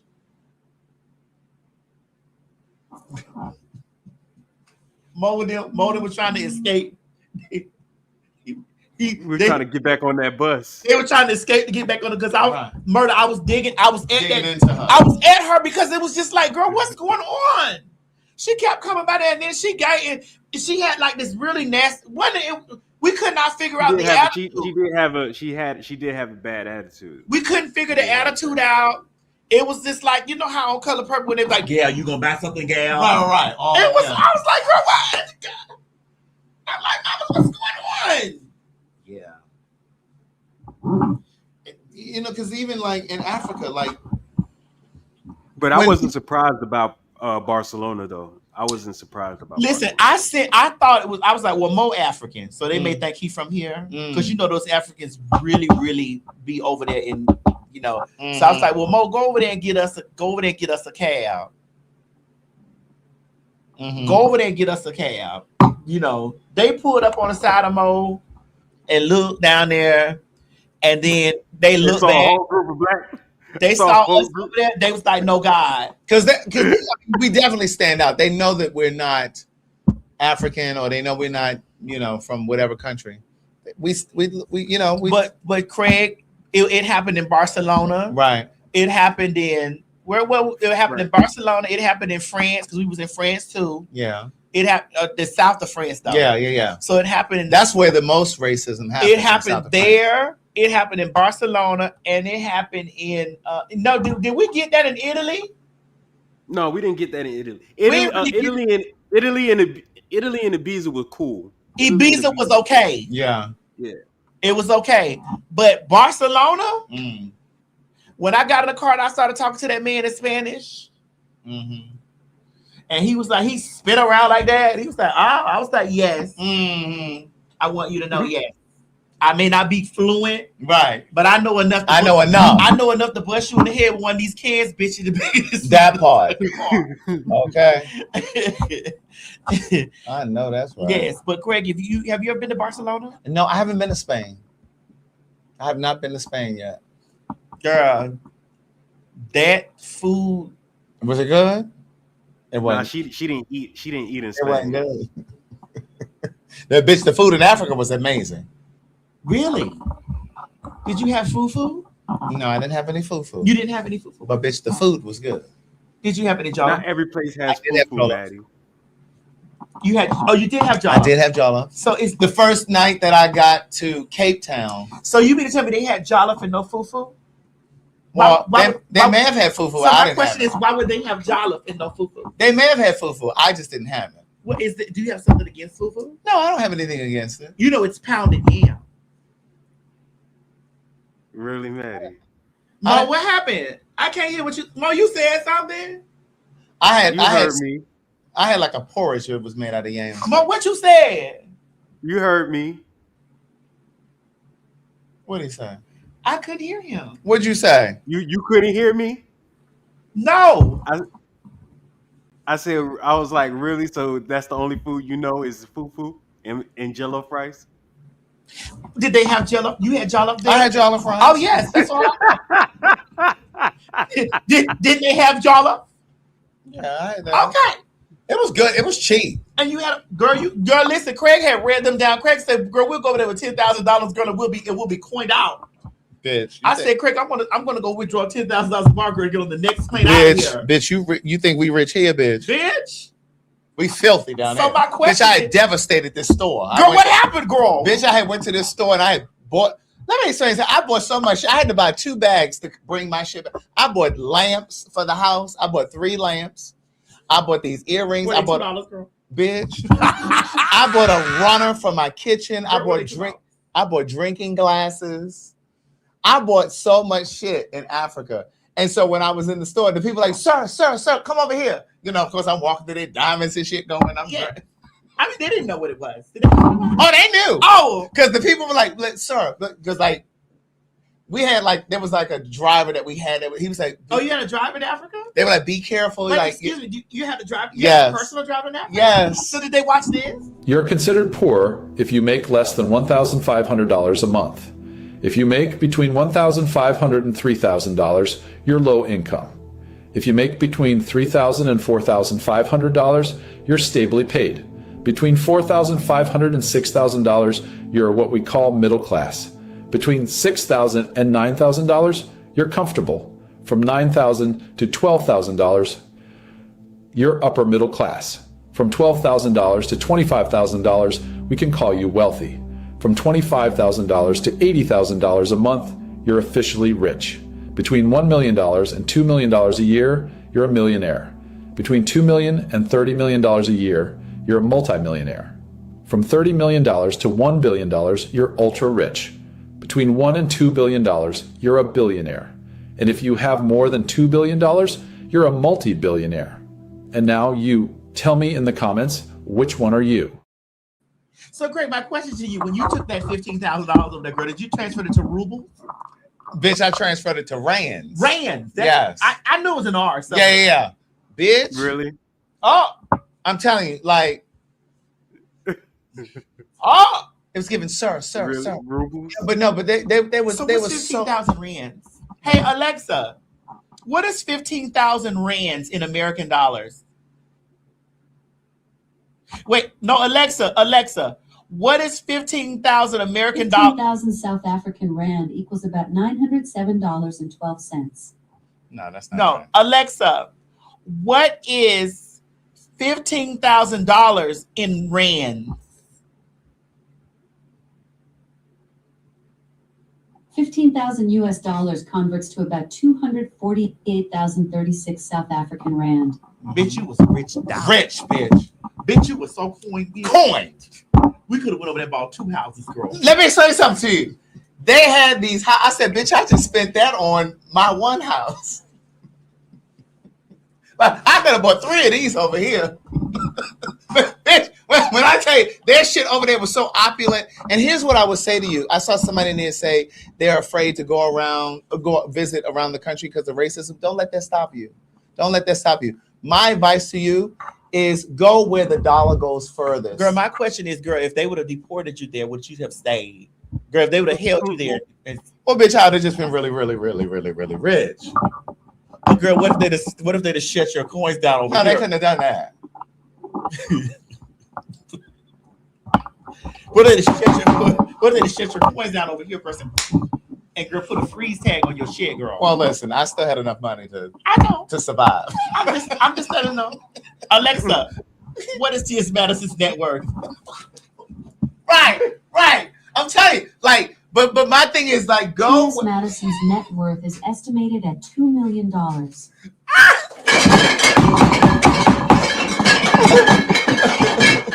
But go where the dollar goes furthest. Alexa, what is $2 million in African lira? 2 million US dollars equals about 33.1 million South African rand. Oh, yeah. Oh, I'm telling you, it's crazy. But and then it's like inexpensive to eat and like, for example, like premium drinks. Like, like you get your premium liquor like Belvedere or whatever tequila you might drink or whatever. Them shits was like $5. Here in Atlanta, drinks be like $15. Girl, listen, I would have went over there and bought me a Landwind. Right. The Landwind. Bitch, I'd have bought me a 2027 Landwind. That part. Somebody invited me to the South African Music Awards, which is like their Grammys. That shit was great. It was fun. I appreciate the invitation. Did you wear nasty motherfucking pantsuit, girl? Bitch, I don't play with that. Girl, I don't play with those girls. Baby, you been popping out on Fact Talk with you a nasty pantsuit, girl. When I thought I saw Miranda Priestley across the street, bitch, when I said the devil wears nada, bitch. Yes, ma'am. But like go to the places where the dollar goes furthest. Now, don't go on over there to London, bitch, because the dollar ain't shit to the euro. Nah. But when you go places where because like, for example, like like $10 is like 200 rand. $10 is like 200 rand. Ooh. And like the people in the hotel were so gracious to us. So how much was your hotel tonight? Bitch, I know you had the executive presidential suite, bitch. If $10 is motherfucking 200 rands, bitch, I know you had the executive. Girl, you said the people ran you down to give you back money. You was like, girl, it was too much. Bitch, they were like, oh my God. So like, they were so, listen, so I said I wanted to give them some money because they were so nice to us because I stayed in one particular hotel for 2 weeks. And so like, they knew me by name. Like they knew me by name. They knew what tea I was going to drink in the morning. Like they had the shit at the table. They were so gracious. And I mean, like, they were like, oh my God, we love the way you dress. Like, they were so sweet. And so I wanted us to give each of them like $100 American. So we gave each of them like 100. It was like 10 of them. So we took $1,000 and gave each of them $100, which is like 1,600 rand. Like they could pay their rent with that. And so, girl, tell me about they ran you down and tried to be like, girl, it was too much. Oh my God, thank you. It's too much. You give too much. Girl, you had gave them like $5. I got my hair cut twice over there, bitch. It was like $20. When I tell you they did the nose, they waxed the nose hairs, the ears. And girl, you gave them about $8 American. Wow. 2 of my haircuts there cost one haircut here, but they did a massage on my neck and my shoulders, and they did all of that. And I was just like, oh my God, like I'm living in the wrong place. But they were so sweet, and it was like the day before Christmas Eve because I got back on Christmas Eve. But like the day before we left, like we gave them like $100 a piece. Like I said, it converted to like $1,600 because some of them were traveling home and they lived like 2 hours away or whatever. And like they literally, like some of them came and they hugged us. Said like nobody has ever done this for us. And the reason that I wanted to do that was because there are a lot of Asian people that stayed at this hotel because there were flight attendants that would come and they would stay there and they would leave from there. But I noticed because I was paying attention to a lot of this stuff. A lot of the people, the white people, the Asian people, they weren't tipping these people. Well, they were not tipping them. And they were running these people back, and they were still so gracious. They were, hey, sir, how can I help you? Do you need anything else? Like, they were so nice to us. And so, of course, we were tipping them every day when we had breakfast and stuff like that, or whenever they served us. Because the hotel had 24-hour room service, like one night I ordered room service. So I was always tipping them. But I just wanted us to do something extra above and beyond because I know that it was the holidays. I know that those people sometimes didn't get tipped. And I also know that they weren't always appreciated. And so when we put the money in the envelope, we had like 10 different envelopes, and we had converted the American money over to rand so that they could get more of the money. And so I said to them, I said, listen, I just want you all to know, it was guys and girls, I want you to know that we really appreciate your service and how you welcomed us and how warm you were and how hardworking you are. And I know that not everybody who comes here appreciates you. And I know that not everybody gives you a tip. And I said, so we just wanted to do something really nice for you guys. And we gave, so when they went and opened up the envelopes, they came back and said, oh my God, nobody's ever done this for us. Thank you so much. And they didn't want us to leave. Even before they knew about the money, they did not want us to. No, before they knew about the money, they were like, we don't want y'all to leave. Can y'all just stay you were here? calling me, telling me, girl, that you was not ready to come home. I had an amazing time. You was like, girl, come over here and do PagTawlk. Bitch, listen. You think we'll make a piece of change over there doing PagTawlk? Bitch. You think we can tour all around the place doing PagTawlk? I want to go to Mo Village and do PagTawk there. Down to Nigeria. Girl, why did you say it with such a tone? I don't like that. I was about to say Zimbabwe, but it was in Nigeria. We got to go to Tanzania, girl, get some diamonds from over there for about $40. Yeah, I do need to go to Tanzania. I need to go to the Serengeti. You know, that's where Jennifer Lewis fell. I don't want to go where she fell at. Well, we ain't got to stay at her hotel. Because she was out there at 12 o'clock at night, girl. Bitch, it was pitch dark. Girl, when I tell you could not get up, girl, I called you for Christmas. I was like, girl, because you know the girls say, like, girl, Craig ain't come over there for Christmas. Oh, no, I was going to come over here for Christmas. I was like, girl, y'all don't understand. Girl, Craig won't come over there. I was jet lagged. No, I was going to come. We had talked earlier that day, and I said, all right, what did I say? I'm about to get ready. I went and laid down. It was in the afternoon when we talked. When I woke up, it was nighttime. Because that jet lag, it just wore me out. Like, it was because I got back on Christmas Eve, and you had your thing on Christmas Day. So I was tired. Girl, tell the girls how you had to tear into Delta. I tore Delta's ass up. And they gave me $500. And they gave me 20,000 Sky Miles. But because I flew first class, I wanted to sit in Delta One. And they had 18 free seats coming back on the flight back. And they wouldn't upgrade. They had the nerve to tell me that they don't do complimentary upgrades because I'm platinum. They had the nerve to tell me that they don't do complimentary upgrades from Africa. What kind of racist shit is that? So you make the black people pay? You couldn't give me a free upgrade? Y'all had 18 empty seats. The plane wasn't even full.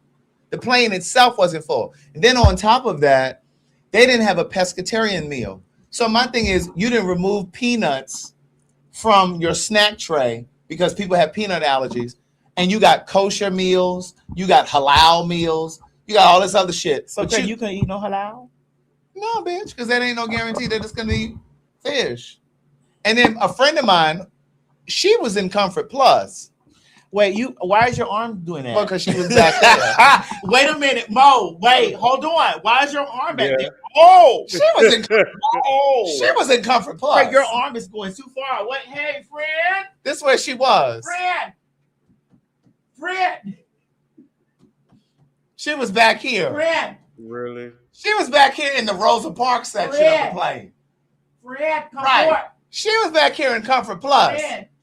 And you mean to tell me you had black tiger shrimp back there in Comfort Plus, bitch, and you ain't got it to be in first class? Wait, she had black tiger shrimp. Girl, you were in the wrong class, girl. When I got some motherfucking tiger shrimp, bitch.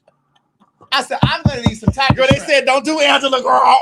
Yeah. Oh. Yes, Angela. Oh, my God. Angela was back here in Comfort Plus, bitch. And I was just like, oh, no. I'm going to need some motherfucking shrimp up here. And I said, I shouldn't have to keep emailing you all. Angela, you see what that bitch did to you? Well, she wasn't coming. I mean, Mo, please. I need Nashville. She wasn't coming. Oh, my God. And look, she didn't even pay for Comfort Plus. A friend of mine gave her miles. Oh, my God, Mo, please.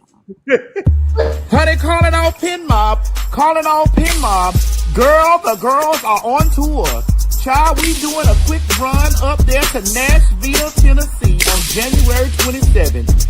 That's right, hoes. Get your tickets at www.PagTawlk.com, honey, for Nashville, Tennessee on January the 27th, 2026. Girl, we told y'all we was coming to a city near you, and you better grab your tickets, girl. So come on and get your tickets at www.PagTawlk.com. If you don't believe me, ask the faggots. Tell them, Craig. Well, Nashville, looks like you're going to be first after all. That's right. You're the first show of the new year. January 27th at the City Winery. Get your tickets today. www.PagTawlk.com and come see me and the trainee.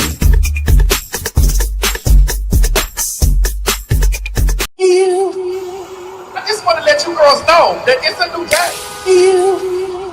Bitch, I said it, and that's exactly what I meant.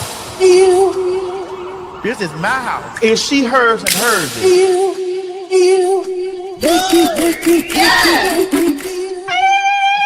Ladies and gentlemen, get ready for some Fag Talk. St. Louis, Missouri. St. Louis, Missouri. Honey, goddammit, the fags are on their way back to St. Louis on January the 29th.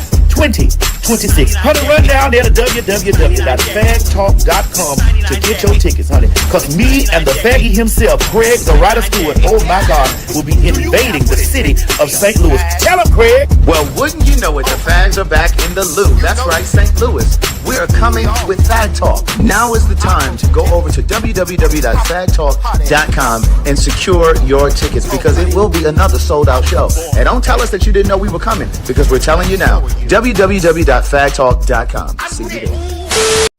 We wanted us to check for VD. For VD. And for you ain't going in my phone. Take your ass down into that welfare. Use a dummy, bitch. Calling all pin mob. Calling all pin mob. Honey, the fags are going international. That's right, ladies and gentlemen. August 5th through the 9th, 2026, Fag Talk Live in Antigua will be going down, baby. Get your tickets at www.PagTawlkInternational.com. I need y'all to know, honey, that this is one of those trips that you don't want to miss. That's right, ladies and gentlemen. We are going on an all-inclusive resort and spa situation, bitch, at the Royalton, honey, down there in Antigua. I'm not too sure where Antigua is, but the pin mob, we're going to Antigua. Make sure you have your passport, make sure it's up to date, and be sure to get the travel insurance just in case something happens, because life happens. The spots are moving quickly. Do not wait until the last minute. You have an entire year to pay this trip off, so do yourself a favor. Treat yourself to a good time and meet us in Antigua for Fag Talk Live. And for my rich bitches, add on the rich bitch option to include a full day with us as we tour the island, and who knows what else we gonna get into. God damn it, don't meet me down there to the ticket place. Beat me at the ticket place. That's right, girl. Honey, meet us down there to www.FagTalkInternational.com, honey. Low deposit and payment plans are available. But no, Delta did get me my motherfucking shrimp because after I complained, I said, no, I'm going to need some motherfucking shrimp up here. Girl, listen to me, Craig. Listen, I need you to understand this right here, girl. Mm-hmm. At least you wasn't going out there over there in Africa going get in that ark because of the flood. Did you hear about the flood was coming on Christmas? Yeah.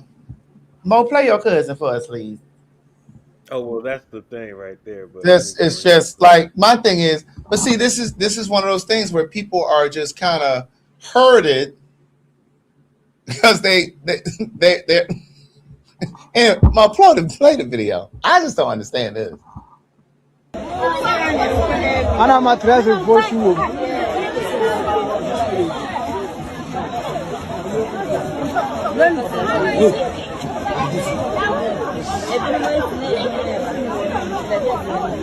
Edunu pie ne edunu wuram. Pie keke hu bre na e. Abrese.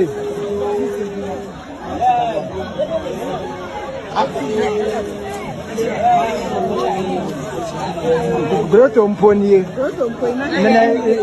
Na having gate. Na having gate ni ya pila. Groto mponie na having gate. We bless ya ko do gate na na sa go back to send. Kwasi ya maybe that was here when some them be say na. Asa no what can you say?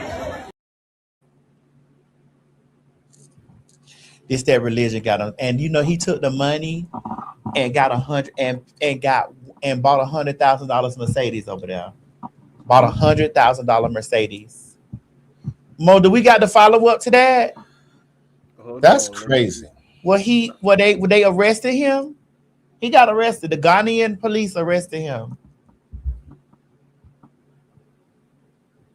No, but let me see if I can get it though. I can get it. I should be able to find it. Hold on. Baby, them people walked all the way there, came all the way there, because it was supposed to be The rapture was supposed to happen on the flood was supposed to happen on Christmas. I'm so happy that God gave me good sense. Craig, you don't hear from God? Yeah. But he ain't never told me to do nothing like that. I'm glad he gave me good sense. You don't hear from God. You don't know where God said to that man. He may have said something to that man, but he didn't say nothing to all them people. Well, the man said it, and they gave him $100,000. Well, why didn't God tell those people? Why did they have to get their message secondhand from him? God didn't come to them?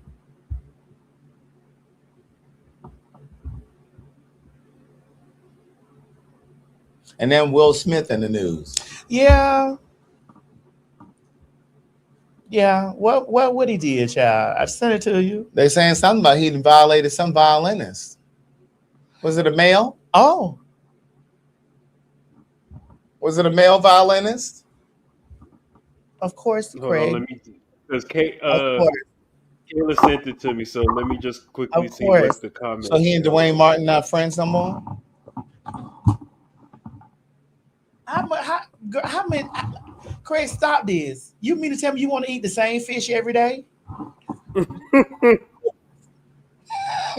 Just because you pescatarian, you got to eat the same fish every day? No, I do like variety in my fish. Okay. What do you think? Wow.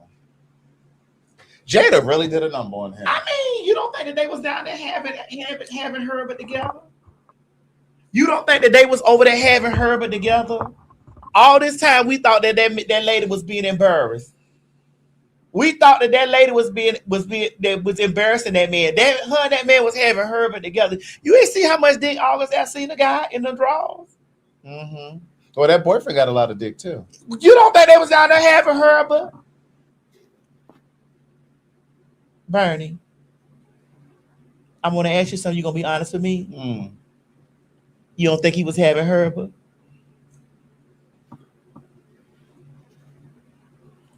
You don't think he was having Herbert? You don't think they was having Herbert? When you open like that, what you think happens? When your relationship open like that, now this is just me thinking. Come on, let's talk about it. I don't know this to be true. I don't know it because I don't know them people. Let's talk about it. But when you have when you know you don't. If I had a plate of fish and I know both of us like fish, you don't think I wouldn't give you a piece? If we eat fish together, you don't think that I'll give you a piece of fish? You don't think if both of us like a Herbert, I'm not gonna let you have some Herbert too? Well,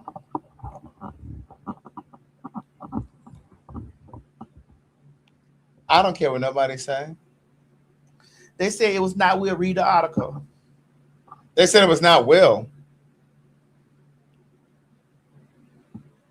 Well, why is it all over TMZ and Shade Room and everywhere else? Well, who was it? You say, hold on, y'all believe the Will Smith allegation, but not the time. I didn't say. First of all, I didn't say I didn't believe it. No, you better go back to the beginning of this video. What I said was, I do believe that there's a cash grab involved. And then I said, two things can be true at once. I believe there's a cash grab, but I also think that he was having Herbert. Yeah. And I also said he need to get on his private plane and go on down to Brazil. And get them one of them $2 holes. Correct. So I don't know when you tuned in. And I also said, bitch, fuck me, Mabel. Because I ain't finna tell nobody. And then you also said you titties at the top and dick at the bottom. And I said, and so is he.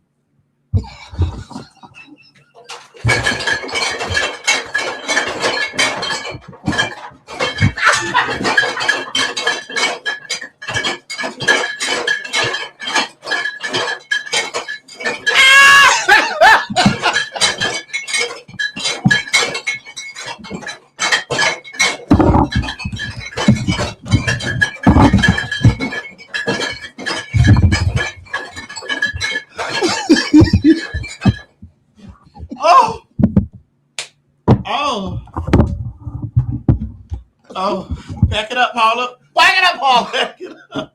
That's exactly what I was doing. Oh, yeah. Back it up, Paula. Oh, God. So I don't know when you tuned in.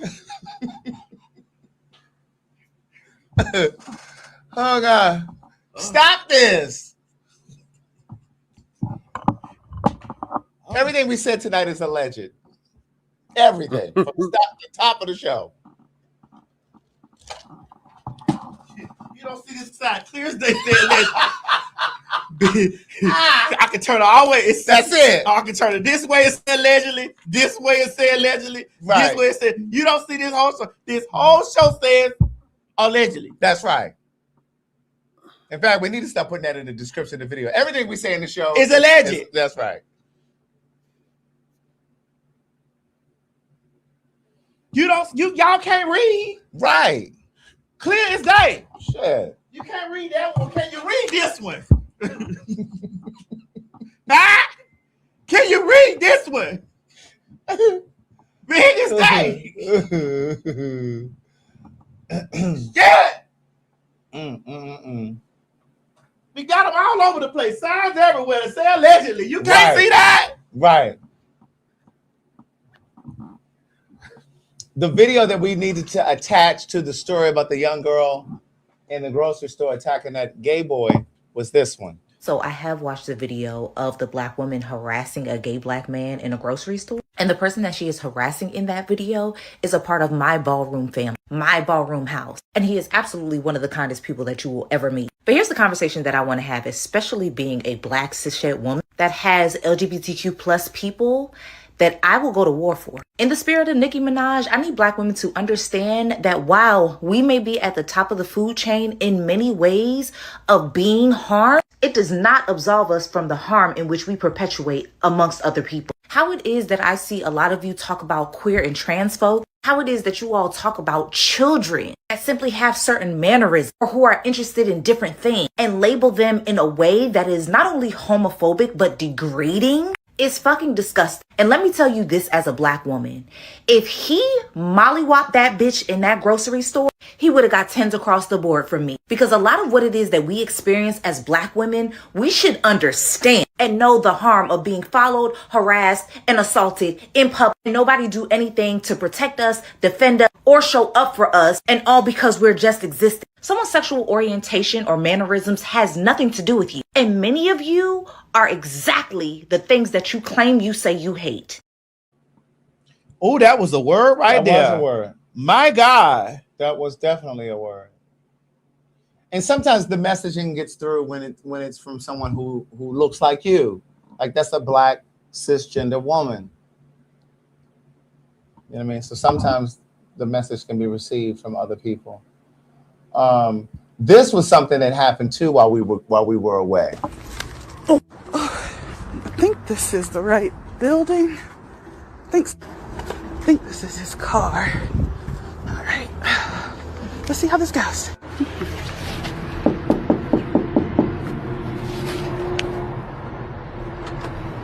Hello, I'm looking for a mic. Does a mic work here? Yeah. Can I speak to him? Sure. What's this about? Are you Mike? Yeah. Can I step inside? It's cold. Sure. Thank you. How you doing? Nice to... So, a couple days ago, you left a comment under somebody's comment section. Do you remember that by any chance? Not really. It was regarding Tennessee, District 7. Yeah, well, John, you don't know me, I don't know you, but I was that person that you commented under. Yeah, it's crazy, right? Crazy world. But I just wanted you to know, you see how easy I found you?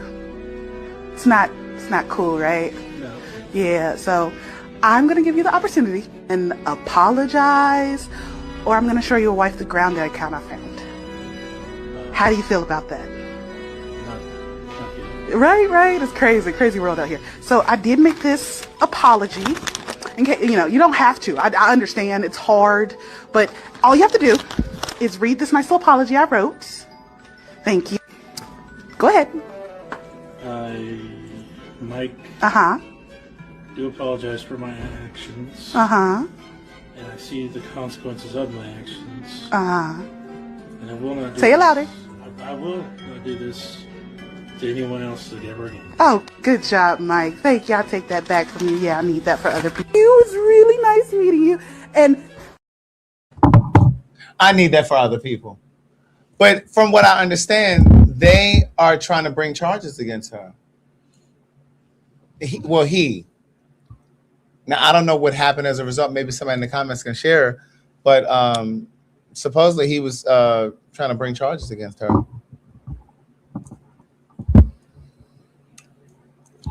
I'm going to tell you like this. I'm going to say this and then I'm out of here. You pull up the anywhere where I'm motherfucking at off this internet shit and I'm going to blast your ass. I ain't sugarcoating that. You pull up from anything we talk about here, that goes for us talking about the Nicki situation to the Tyler situation. You pull up on me by anything that we talk about here, because this is our opinions like this. We not all of the people. I'm gonna blast your ass. I'm gonna blast you. I'm not finna go through all that. I'm not arguing with you about that. I'm not asking you no questions about what you gonna go show somebody. I'm gonna blast your ass. Yeah, he was being racist under her comment. Yeah, I got that, Craig. But you pull up, you drive anywhere where I'm at, where I'm comfortable at, because this internet is binary code. This is series of zeros and ones. You get in your car and drive something already wrong with you. Yeah. You arguing with me, arguing. Or you done got some beef in your head that you got with me, and you pull up on me because you beefing with somebody I don't even know you. I'm gonna blast your ass. I just got to deal with the consequences later on, but I'm gonna blast your motherfucking ass. If I'm out in the store, because ain't no way in the world that you're no 3 hours. If I'm out at the store, if I answer my door, cause I'm home wherever I'm at. When I done logged off the computer, when we log off here, I'm going up here and motherfucking douche my pussy out for a little bit. When you douche your pussy, what are you flushing out? Honey, fecal matter. Oh, okay.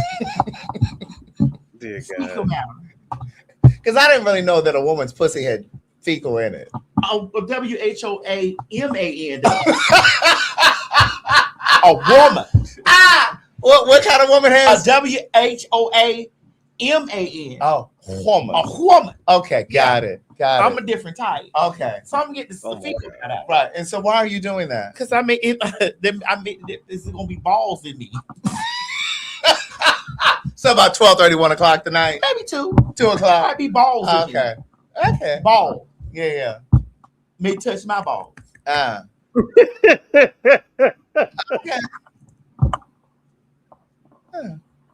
Dear God. And as a woman, I need to have my pussy clean. As a woman. Yeah. I mean, I need my pussy clean. I told you last time we talked about it. It's French. PUS CCI. Correct. Right. Okay. Yeah. I know that's right. So again, I want to make sure that you understand when I log off of this, when I cut this off, I may like it, and reshare it. Yeah. But after that, I'm not getting deep into that shit. That's it. I'm not getting deep into that shit. And a motherfucker get irate and start trying to get all out of control and things like that. I'm gonna blast your ass. I'm not finna ask you no questions. All that arguing. I'm not going through all of that because obviously you done got something. Your mentor done told me you off already. By Googling and finding and searching and doing all that stuff to know where I stay, I'm blessed. I'm trying to protect myself. Yeah. I'm in danger. Yeah. Mo, I'm in danger right now. Right. So if I don't know what's going through your mind. I'm gonna blast you. Yeah. And I ain't talking about a press blast. I'm talking about I'm gonna press and blast. I'm with you. I am with you. Peoples, if that shit on the internet, that's where that shit gotta stay. Certain people not going through all that. Right. No, I'm not doing that. I ain't got time. I'm too old for that shit. You're not finna come over and tell me something. You gonna beat me for how you gonna beat on me? Because it's not right to let a motherfucker pound on you. You not finna be beating me and doing all this kind of shit. You not finna do. You ain't finna watch no video of mine, and bitch, you finna go through all of this kind of stuff. I'm going to blast your ass. Because I did think she was gonna whoop his ass. Because she said, you see how easy it was for me to find you. So And when she I'd have went through, I when was like, she said that shit, I'd have squeezed on that bitch. I'd have squeezed. That bitch would have said that shit inside of the facility. I ain't hearing you from the outside. I'd have squeezed on that bitch. Because, bitch, you got to explain why you 3 hours away from your house. Right. You come outside of any. I say this because I mean this, Craig. Mm-hmm. I don't say this because I'm just talking. Mm-hmm. If I'm in here watching television in my home and you pull outside any one of my residences, any one of them, because you have a discrepancy with me online by some shit you done watched, or you feel, are you mad at my existence, or you mad because you done seen me sit on the couch with somebody else and this done infuriated you, and it done made you go and search and dig and find, and you done something done told you my address, and you pull us, I am going to blast your ass. I'm not going through that. I'm going to blast you. And I keep saying this because I mean this with my whole chest. Mm-hmm. You came inside that building. His work. You said, didn't he leave a racist comment? We got that. That man at his job. We don't fuck with the racist ass motherfucking hoes either. No, he shouldn't have started it. No, we're not blaming. What we're saying is something ain't right in your mind to get in your car And drive 3 hours. because let's look at it like this. Let's say she drove those 3 hours and then she confronted that man and that man ended up ending her life. What are we going to say then? What can we say then? Because you're going to have to explain why you came from whatever side of town you live on over here. Well, why you in my neighborhood? Ain't nothing over. You don't own no property over here. I mean, because there were ways that she could have done it to let him know that she knew who he was without her driving 3 hours. Like if she could have called his clearly she had the address, she could have sent something to him saying, you left that comment about it. You know what I mean? She could have put something in the mail. Or I've seen a lot of people like there's this black woman, she's in the military, and when people mention like racial inappropriate stuff underneath her comment, she Googles them, but she will call their like supervisor or call somebody and let them know, hey, this person has been saying racial marks, and get them fired. Okay, well, I mean, hey, do that. That's what I'm saying. Like, do something like that. I would prefer you doing that. Imagine you, because you see how you just dissected that whole Nikki thing. Mm-hmm. Imagine you coming downstairs and the bitch don't run your doorbell. Talking about what you said about you. If you don't come downstairs and go with the full armor, if you don't go with the full armor, you can come to my house if you want. I'm talking about that Asian lady. I'm talking about with the fullness. I'm shooting. Like that Asian lady? If you don't ease it, you just hold that thought. Actually, come on in. How about the mail? No, I'm gonna shoot you from there. How about the mail lady? The mail lady. I like sometimes I'll run out there and I'll catch the mail because the mailbox has a lock on it. So I'll try to catch her so I ain't go and get the key and all that shit. The lady was like, I knew I recognized you. She know PagTawlk. Yeah. And I'm just sitting there thinking like, it's crazy how. And like and she's sweet. She's sweet as pie. And we always say hello and that kind of thing. But it's just like, you never know. It could have been somebody crazy. Correct. You know what I mean? The mail lady could have been a crazy person who did. Correct. You're home. Yeah. You're home. You're at your house. You are home. Mm-hmm. You are at your house. So this means when you are at your house, you gotta always understand, bitch, that you got it ain't no time. Bitch, it's like American Express. I never leave home without it. Yeah. I never leave home without it. I don't know what a motherfucker mind telling them to do. I know what mine saying, squeeze, bitch. Bitches be upset with you because you exist. Yeah. Bitches be feeling some type of way with you because you a faggot or trainee or whatever it is in their heart. Bitches be feeling some type of way because you just bitches be feeling. You got to walk around with that thought in your head like a motherfucker want to pound on you just because you exist.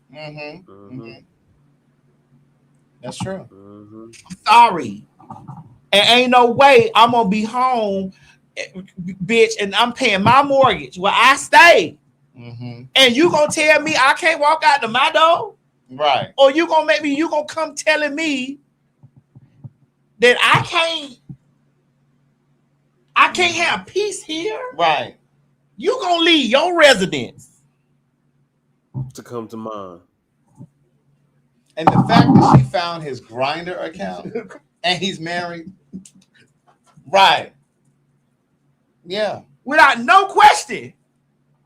Ain't nothing to ask. I know what you here for. You crazy. Oh, yeah. Yeah. Yeah. I'm from Miami. I was told if you kill a head, the body dead. The body will die. That's our motto down there. You kill a head and the body is dead.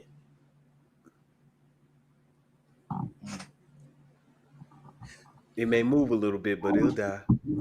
Did you watch the 50 Cent documentary about Puffy? I did. What'd you think? It was a lot. It was a lot.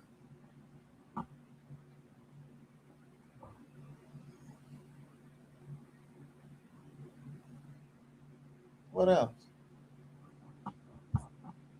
I mean, the damn boy that was up there saying he calling Cassie a whore. We talked about it on Maddie in the morning. He was calling Cassie a whore and all that kind of shit and said that, you know, I was like, how you calling this lady a whore? And you the motherfucking one said that you stopped charging her.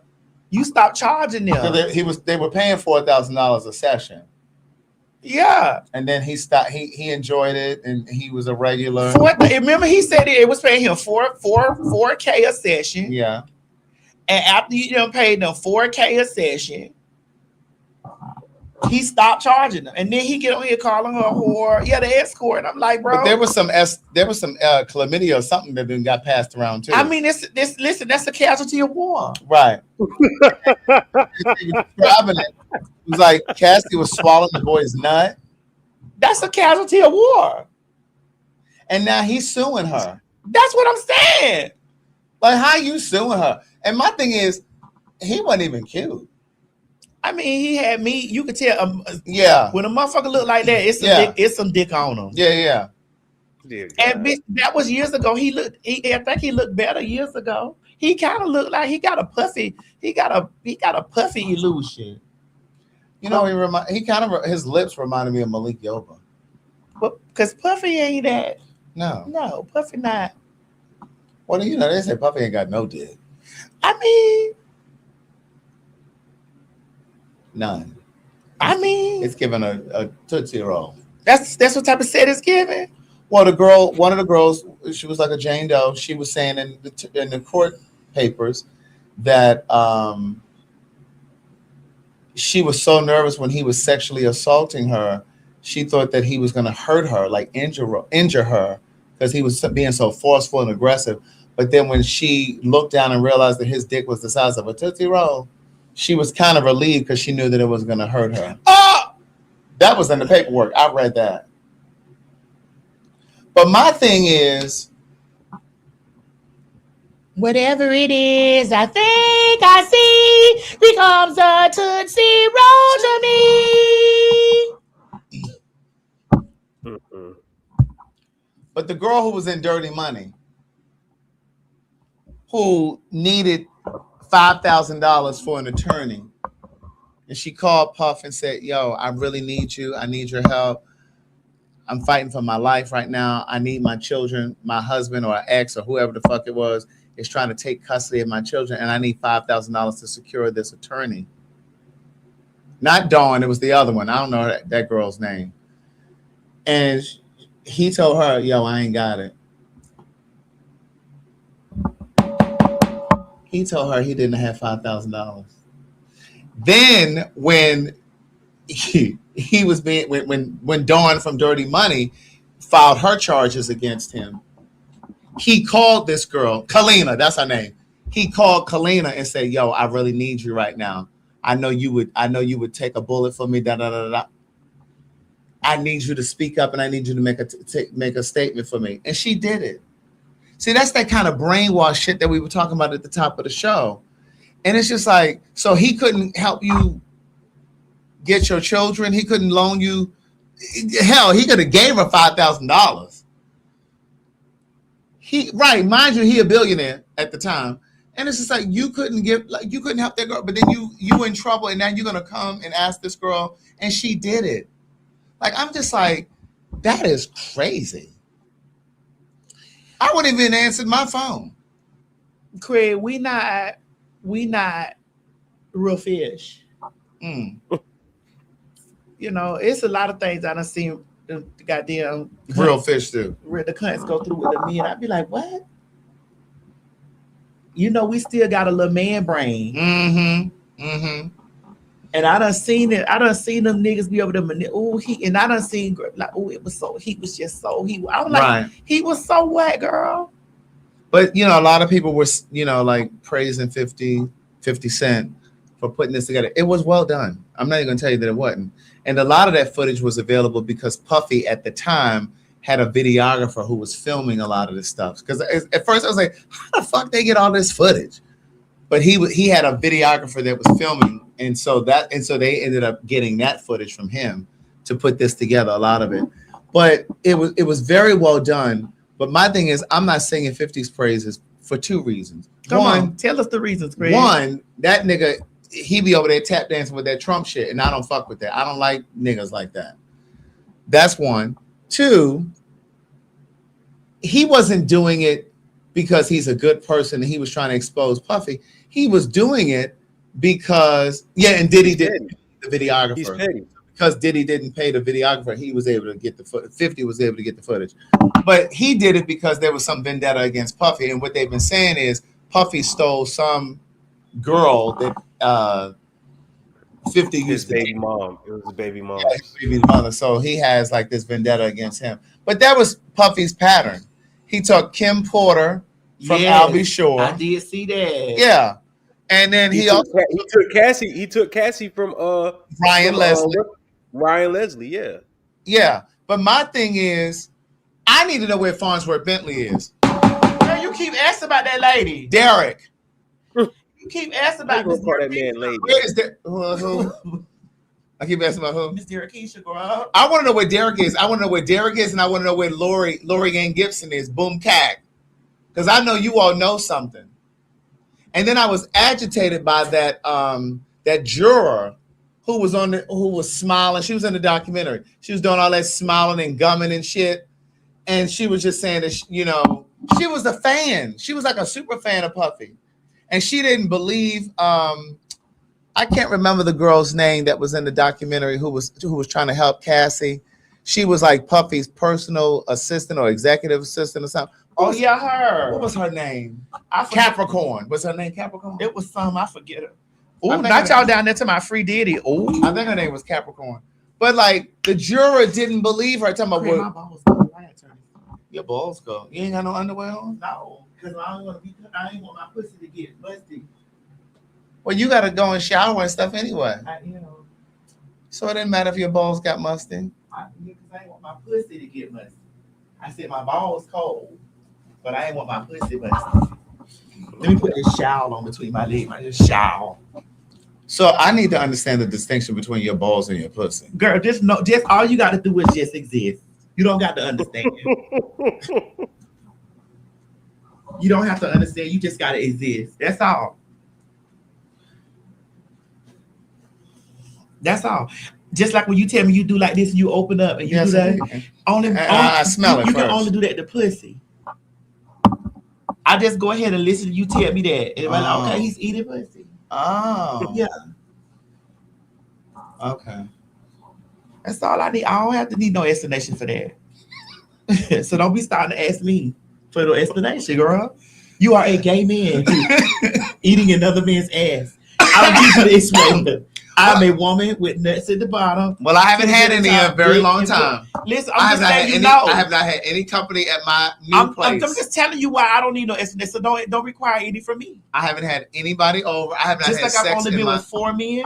I have not had sex in this house. I've only been with 4 men. You want explanations today? I don't have to do that. Just know it's 4. Dear God. Yeah, see, at some point, I just feel like you're in denial. I'm not in denial of anything. I'm not in denial or delusion. There's no D's in there except double or triple D's and 1 D and a pussy. That's all you need to know. So you got a dick and a pussy. I have everything. Anything you need, I got it. Anything you need. If a man comes and asks anything that is he needs, I got it. Only thing I can't give him is a baby. They all die. I can't hold a child. Dear God. I can't carry a child full term. That baby died at the same night.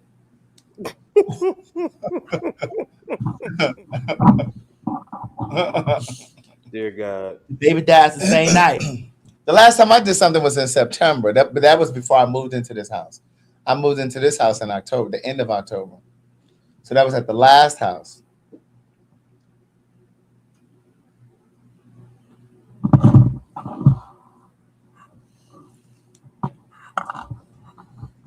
You said it went for 6 men. No, it's only been 4 men. It's only been 4 men. I keep telling you, it's only been 4. It was 5, but then I had to really count. I was like, I don't think that was a man. You don't think really? I don't think that was a man. That you played Really? later? I don't think that was a man. What was it? I don't know. It was a spirit. It went right. When was this? Was it a male spirit? It was a male spirit, but I don't think it was a man. When was this? This was. Are you talking about that one? It's shaky. It's real shaky. Sometimes I be trying to remember.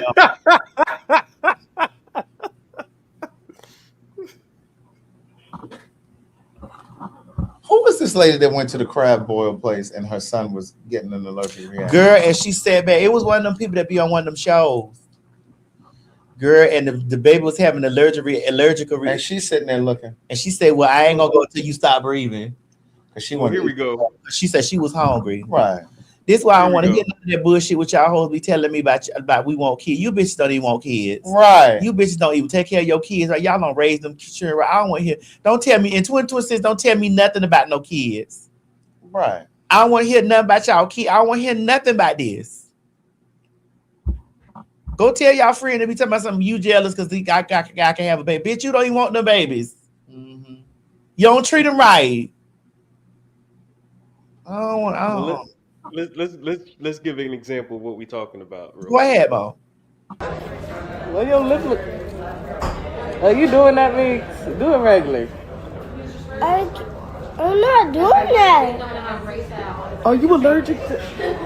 Why your lip look like that? Can you breathe? Is he allergic to? What are you allergic to? What is he allergic to? He only allergic to peanuts. Wait. I'm gonna finish my boil. Once you can't breathe, let me know. Cause I'm hungry.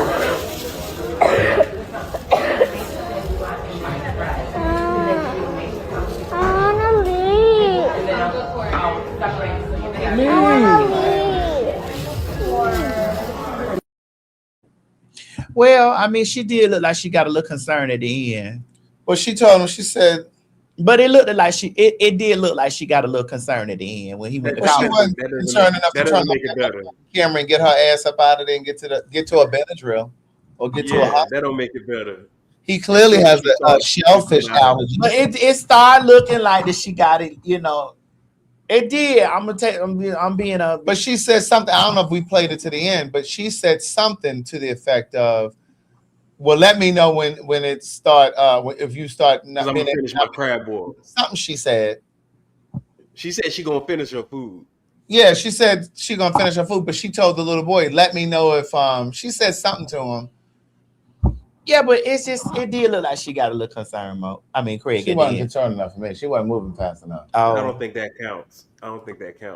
Yeah, she said, "Let me know when you can't breathe, because I'm gonna finish this." Because she said she was hungry. And your child is having an allergic reaction? Mo, they don't be thinking about the children. That lady hungry. That crab boy looked like he was seasoned too, bitch. That was a mess. I mean, girl. Child, your people. Them ain't my people. 2026, I'm choosing me and my individualism. Whatever it is, I think I see becomes a Tootsie Roll to me. Craig, I cannot believe you got that girl that to follow me no more. Now I love Monica. I'm just back at that. Monica stopped following you at her own volition. That was some shit because that stuff was going all up, and she was up on there writing on them posts when you had made that post. But you had always talked about how you love her and she was your favorite over Brandy. But I think the problem is you don't know any of her song lyrics. And I think that's probably why she stopped following you. Because you know all of Brandy's songs, but you don't know any of Monica's songs. That's not true. Except for You I Will. That is not true. Is that the song you knew? For You I Will? Every time the drop of mine. What's the lyric? I don't know. It's every time the beat drop. I'm guarantee you, if you start playing some Monica right now, I will go right into knowing all the lyrics. I'm older, Craig. It's a lot of stuff up here in my brain. I keep a lot of pop culture in my brain. Yeah, because you ain't got no Tamar Braxton in your phone either. That's not true. That is true, because we talked about it on the show, and you got Boosie in there, but you ain't had no Tamar Braxton. That's not true. Stop this. I'm sorry? Stop this. You went and put something in there since that show? No, I always had Tamar Braxton in my phone. That was you doing. I don't need. This is a different phone. No, bring it this way. I got a 17, girl. Hand it over here. Your iTunes should. No, we not on Tamar right now. We on your iTunes should have carried over. We not on Tamar. What we're on right now is the reason why that you got the reason why, because you got Brandy over here. You know what I'm saying? Brandy is following you. Even after her daughter had to let you have it. She did. Miss Sarai let me hold it. And Monica don't follow you. You did that, Craig. I didn't do a thing. Hey, you know me and Monica be inboxing and stuff back and forth. Well, it looks like she didn't block you because her messages are green now. Well, no, that's in my phone. Monica ain't blocked me on. I'm talking about in the text. It could be. It could be. Let me see if she blocked you on Instagram. She did. Let me see. No, because you trying to get my phone. No, you can look over there on Instagram and see. That's crazy. Okay. It's God. Yes, but then I'm over. I was on somebody's page and I clicked on see who they followed, and it said Brand, and it said follow back. I was like, wait a minute. I was like, is it the Brand? Yeah. So I just clicked on it and clicked follow. And you didn't know when she followed. You didn't see when she started following. I didn't, because I get a lot of follows. Right. I just get followed all day. So I don't know, but I follow her career. I can go down the list of the things that I love about Brandy. I know. And it's just like, why do they do that? Like, why do they take little clips and stuff like that? Like they will chop their stuff, and I'll be singing Brandy praise, and then I'll be like, but I'm just not giving Bible. And then they'll be like, well, T.S. Madison said that. I'm just like, no, but the woman is immaculate in the things that she does. And girl, I know all of her shit. Well, listen, Brandy literally did birth the whole generation. Kaylani, if you all are a Kaylani fan, she's a student of Brandy. There are lots of girls that are students of Brandy. Yeah. I'll be watching them. There's lots of them that are Brandy students. Yeah. I sat up there and was like, girl, that bitch, I will blast that. Yes, indeed. Yes, indeed. And that almost does not count. Angel in disguise. Everybody knows. I mean, all the areas. Yeah, that Full Moon album is just Girl, I sit there, I be like, I be like, girl, what are y'all talking about? Like when I see those posts and them girls going on me and the Brandy's fans, they're trying to rip me to shreds. Like I'm every man and every tranny and fat and a deep voice. Well, girl, you are slimming down. I mean, I didn't need them to tell me about slimming down, man. Johnny. I need to make sure that my A1C level was manageable. Okay. Bitch, I'm headed there. I know that's right. Bitch, no, I'm gonna be able to eat me a sandwich when it's time. Right. That part. You know. I know that's right. And so, girl, of course I'm slimming down. Girl, what you thought? I could actually see my neck. Okay. Because there was a time I couldn't see that bitch. Bitch, listen. Listen, I had got nervous over there, girl. Yeah, that was, I had got a little nervous, Tony. You couldn't see your neck. I could see my neck. I could always see that dick, though. I don't give a fuck how swole I got. That dick wasn't going nowhere. Right. It wasn't going nowhere, bitch. But I could see that neck. Right. Sitting over here looking like you ain't got no neck. I couldn't see no neck, girl. I was like, where's she at? Dominique. Thank you, Tino, for watching Telling Our Stories. I appreciate it. But wait, I was gonna say something right there. Oh, bitch, I took my soursop with me to Africa, bitch. Girl, did you sell cups of it over there? No, I didn't sell any of it, bitch. I used it. But when I flew from Johannesburg to Cape Town, I didn't take it with me because I didn't check a bag. I noticed a difference when I wasn't using it that week. I noticed a difference. I could tell a difference. I said, let me get on my motherfucking soursop. Bitch, if you haven't gotten on that soursop, you better get over to my channel and get that link and get that discount. Girl, honey, they may not have no money. They better get down there and get that. They better get down there and get that. Telling what's that thing we got with Kim to pay for your pay for your. That's it. I'm glad you mentioned that because I got a bunch of messages today where people were saying, "Hey, is there still a code for paid for your say?" Mo, can you run that down at the bottom? Got you. Because the thing is, there are a lot of people who are really starting to feel the squeeze, and I'm telling you, it's better to have paid for your say under your belt than to not have it at all. You just never know what's going to be around that next corner. Hopefully, everybody is prosperous in the new year. But the truth is, not everybody is going to be prosperous in the new year. So you want to have like a security blanket, if you will. And so use that pay for your say. Sign up for the pay for your say. It is extra income. Ooh, I don't know how else to tell you, but girl, I got a little sleepy, girl, honey. All right, well, we can wrap up. We'll see y'all on Sunday. Yes, girl, we'll see y'all this week, honey. Listen, the faggot's back, so that means the faggot's back, girl. So we're about to be cranking these shows. But I'll just let y'all know I was doing Maddie in the morning, girl. Right. And I've been doing my Michelle.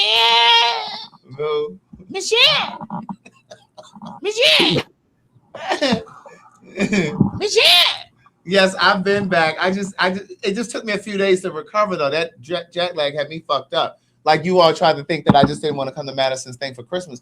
I was planning on coming. I was like, all right, I'm on my way. I laid down and when I woke up, it was almost midnight. Yeah. I wanted Madison to be on. Look, Kayla said, can we get Madison on Telling Our Stories? Madison ain't doing it. I got to go up here and burn my last wish for the winter solstice before 12. Kayla, yesterday, I said, girl, I'm about to do Telling Our Stories. And I said, I'm going to do a trans conversation. I just want you to know, I know you said you don't want to do it because you don't want to get, in a battle. But I don't, but it's a new day. I'm back to the TS, girl. Right. Not that I left the TS, it's just that I was just like, girl, I'm really trying not to be, I really don't like all that battle, but bitch, I'm in the battle spirit now. This is the be of the battle. Right. So yeah, I want to do a conversation and I was thinking that, me, you, I definitely wanted to I'll talk to you about it off of here. Yeah. It's a couple of the girls that I got to go burn my wish, girl. Yes. This who phone this is? That's mine. Girl, you hid yours over there because you didn't want me to look at. Girl, I have several phones, girl. Bitch, I got. Well, that's 4 phones. Craig, those girls are not getting my iPhone. You know how when you get a and they want you to upgrade. Yeah, you know how you do that. I know, girl. Thanks. I want to see who's on the. Why this ain't powering on? Oh, girl, it's on. Girl, that ain't the same phone though. I can get to your Instagram. What the fuck you talking about? You see how that ain't the same Instagram? Ooh, this is your Instagram. What the fuck you talking about? Oh, right. Girl, I gotta go. Listen, I got 5 minutes. It's still the first. Let me look. I got 5 minutes. It's still the first. Bye, y'all. Bye. Wait a minute. This ain't the way. I don't need this. I be thinking them girls will be able to get in there and Girl, she follow Jason Lee and she don't follow you. Yeah, girl, she just, Girl, she followed Dineva. I know. I still love my girl. That was you. That was Girl, she follow B Sky. That's your doing. No, she follow Saucy Santana. That's your doing. You did. It is not. You must have said something. I didn't. Girl, she follow Super Sam. Every time I say anything, girl. Girl, you must have. That was your doing. No. I ain't worried about that stuff though. I still love her. It ain't got nothing to do with it. Girl, she follow Razor Chick. Girl, Is that a kimono you got on? Yes, child. You know I'm a woman. You guys have an amazing night. Happy New Year to you. We love you. We appreciate you for waiting for us to come back and for being here. We will see you guys on Sunday, guys and girls. On Sunday. Don't forget to get your tickets for Nashville. We're going to be in Nashville on January 27th at the City Winery. Those tickets are on sale, PagTawlk.com. And then we're going to be in St. Louis on the 29th of January. We will see you soon. We love you. Take care of yourself. Bye, girl. Let me go burn my wish. Bye, y'all. Telling our story. Honey, calling all Pin Mob. Calling all Pin Mob. Girl, the girls are on tour. Child, we doing a quick run up there to Nashville, Tennessee on January 27th. That's right, hoes. Get your tickets at www.PagTawlk.com, honey, for Nashville, Tennessee on January the 27th, 2026. Girl, we told y'all we was coming to a city near you and you better grab your tickets, girl. So come on and get your tickets at www.PagTawlk.com. If you don't believe me, ask the baggage. Tell them, Craig. Well, Nashville, looks like you're going to be first after all. That's right. You're the first show of the new year. January 27th at the City Winery. Get your tickets today. www.PagTawlk.com. And come see me and the trainee.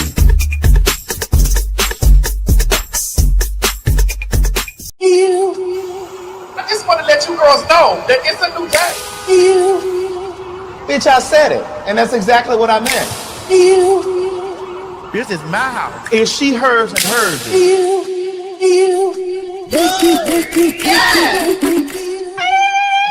Ladies and gentlemen, get ready for some Fag Talk.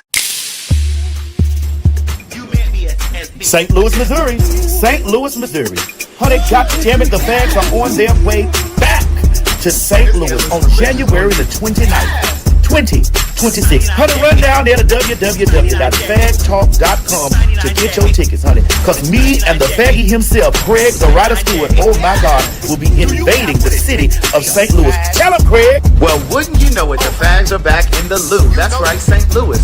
We are coming with Fag Talk. Now is the time to go over to www.PagTawlk.com and secure your tickets because it will be another sold-out show. And don't tell us that you didn't know we were coming because we're telling you now. www.PagTawlk.com. See you there.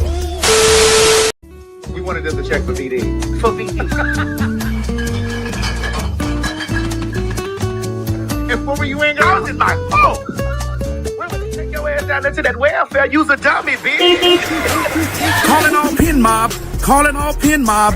Honey, the Fags are going international. That's right, ladies and gentlemen. August 5th through the 9th, 2026, Fag Talk Live in Antigua will be going down, baby. Get your tickets at www.PagTawlkInternational.com. I need y'all to know, honey, that this is one of those trips that you don't want to miss. That's right, ladies and gentlemen. We are going on an all-inclusive resort and spa situation, bitch, at the Royalton, honey, down there in Antigua. I'm not too sure where Antigua is, but the Pin Mob, we're going to Antigua. make sure you have your passport, make sure it's up to date, and be sure to get the travel insurance just in case something happens, because life happens. The spots are moving quickly. Do not wait until the last minute. You have an entire year to pay this trip off, so do yourself a favor. Treat yourself to a good time and meet us in Antigua for PagTawlk Live. And for my rich bitches, add on the rich bitch option to include a full day with us as we tour the island, and who knows what else we gonna get into. God damn it, don't meet me down there to the ticket place. Beat me at the ticket place. That's right, girl. Honey, meet us down there to www.PagTawlkinternational.com, honey. Low deposit and payment plans are available.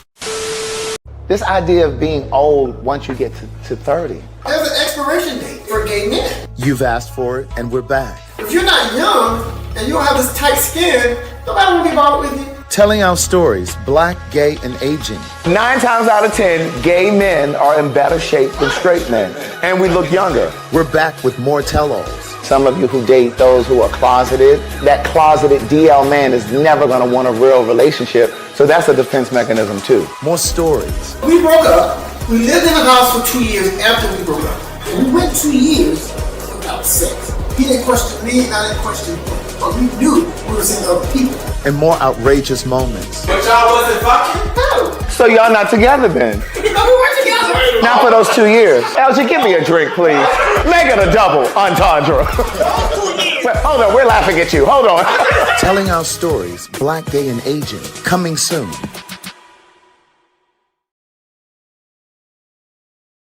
You ain't gonna have no other choice but to see me because I'm in everything. There it is, you ain't right gonna have there. no other choice but to see me because I'm in everything and everywhere. I'm in film, television, streaming, music, bitch, and pornography. Bye.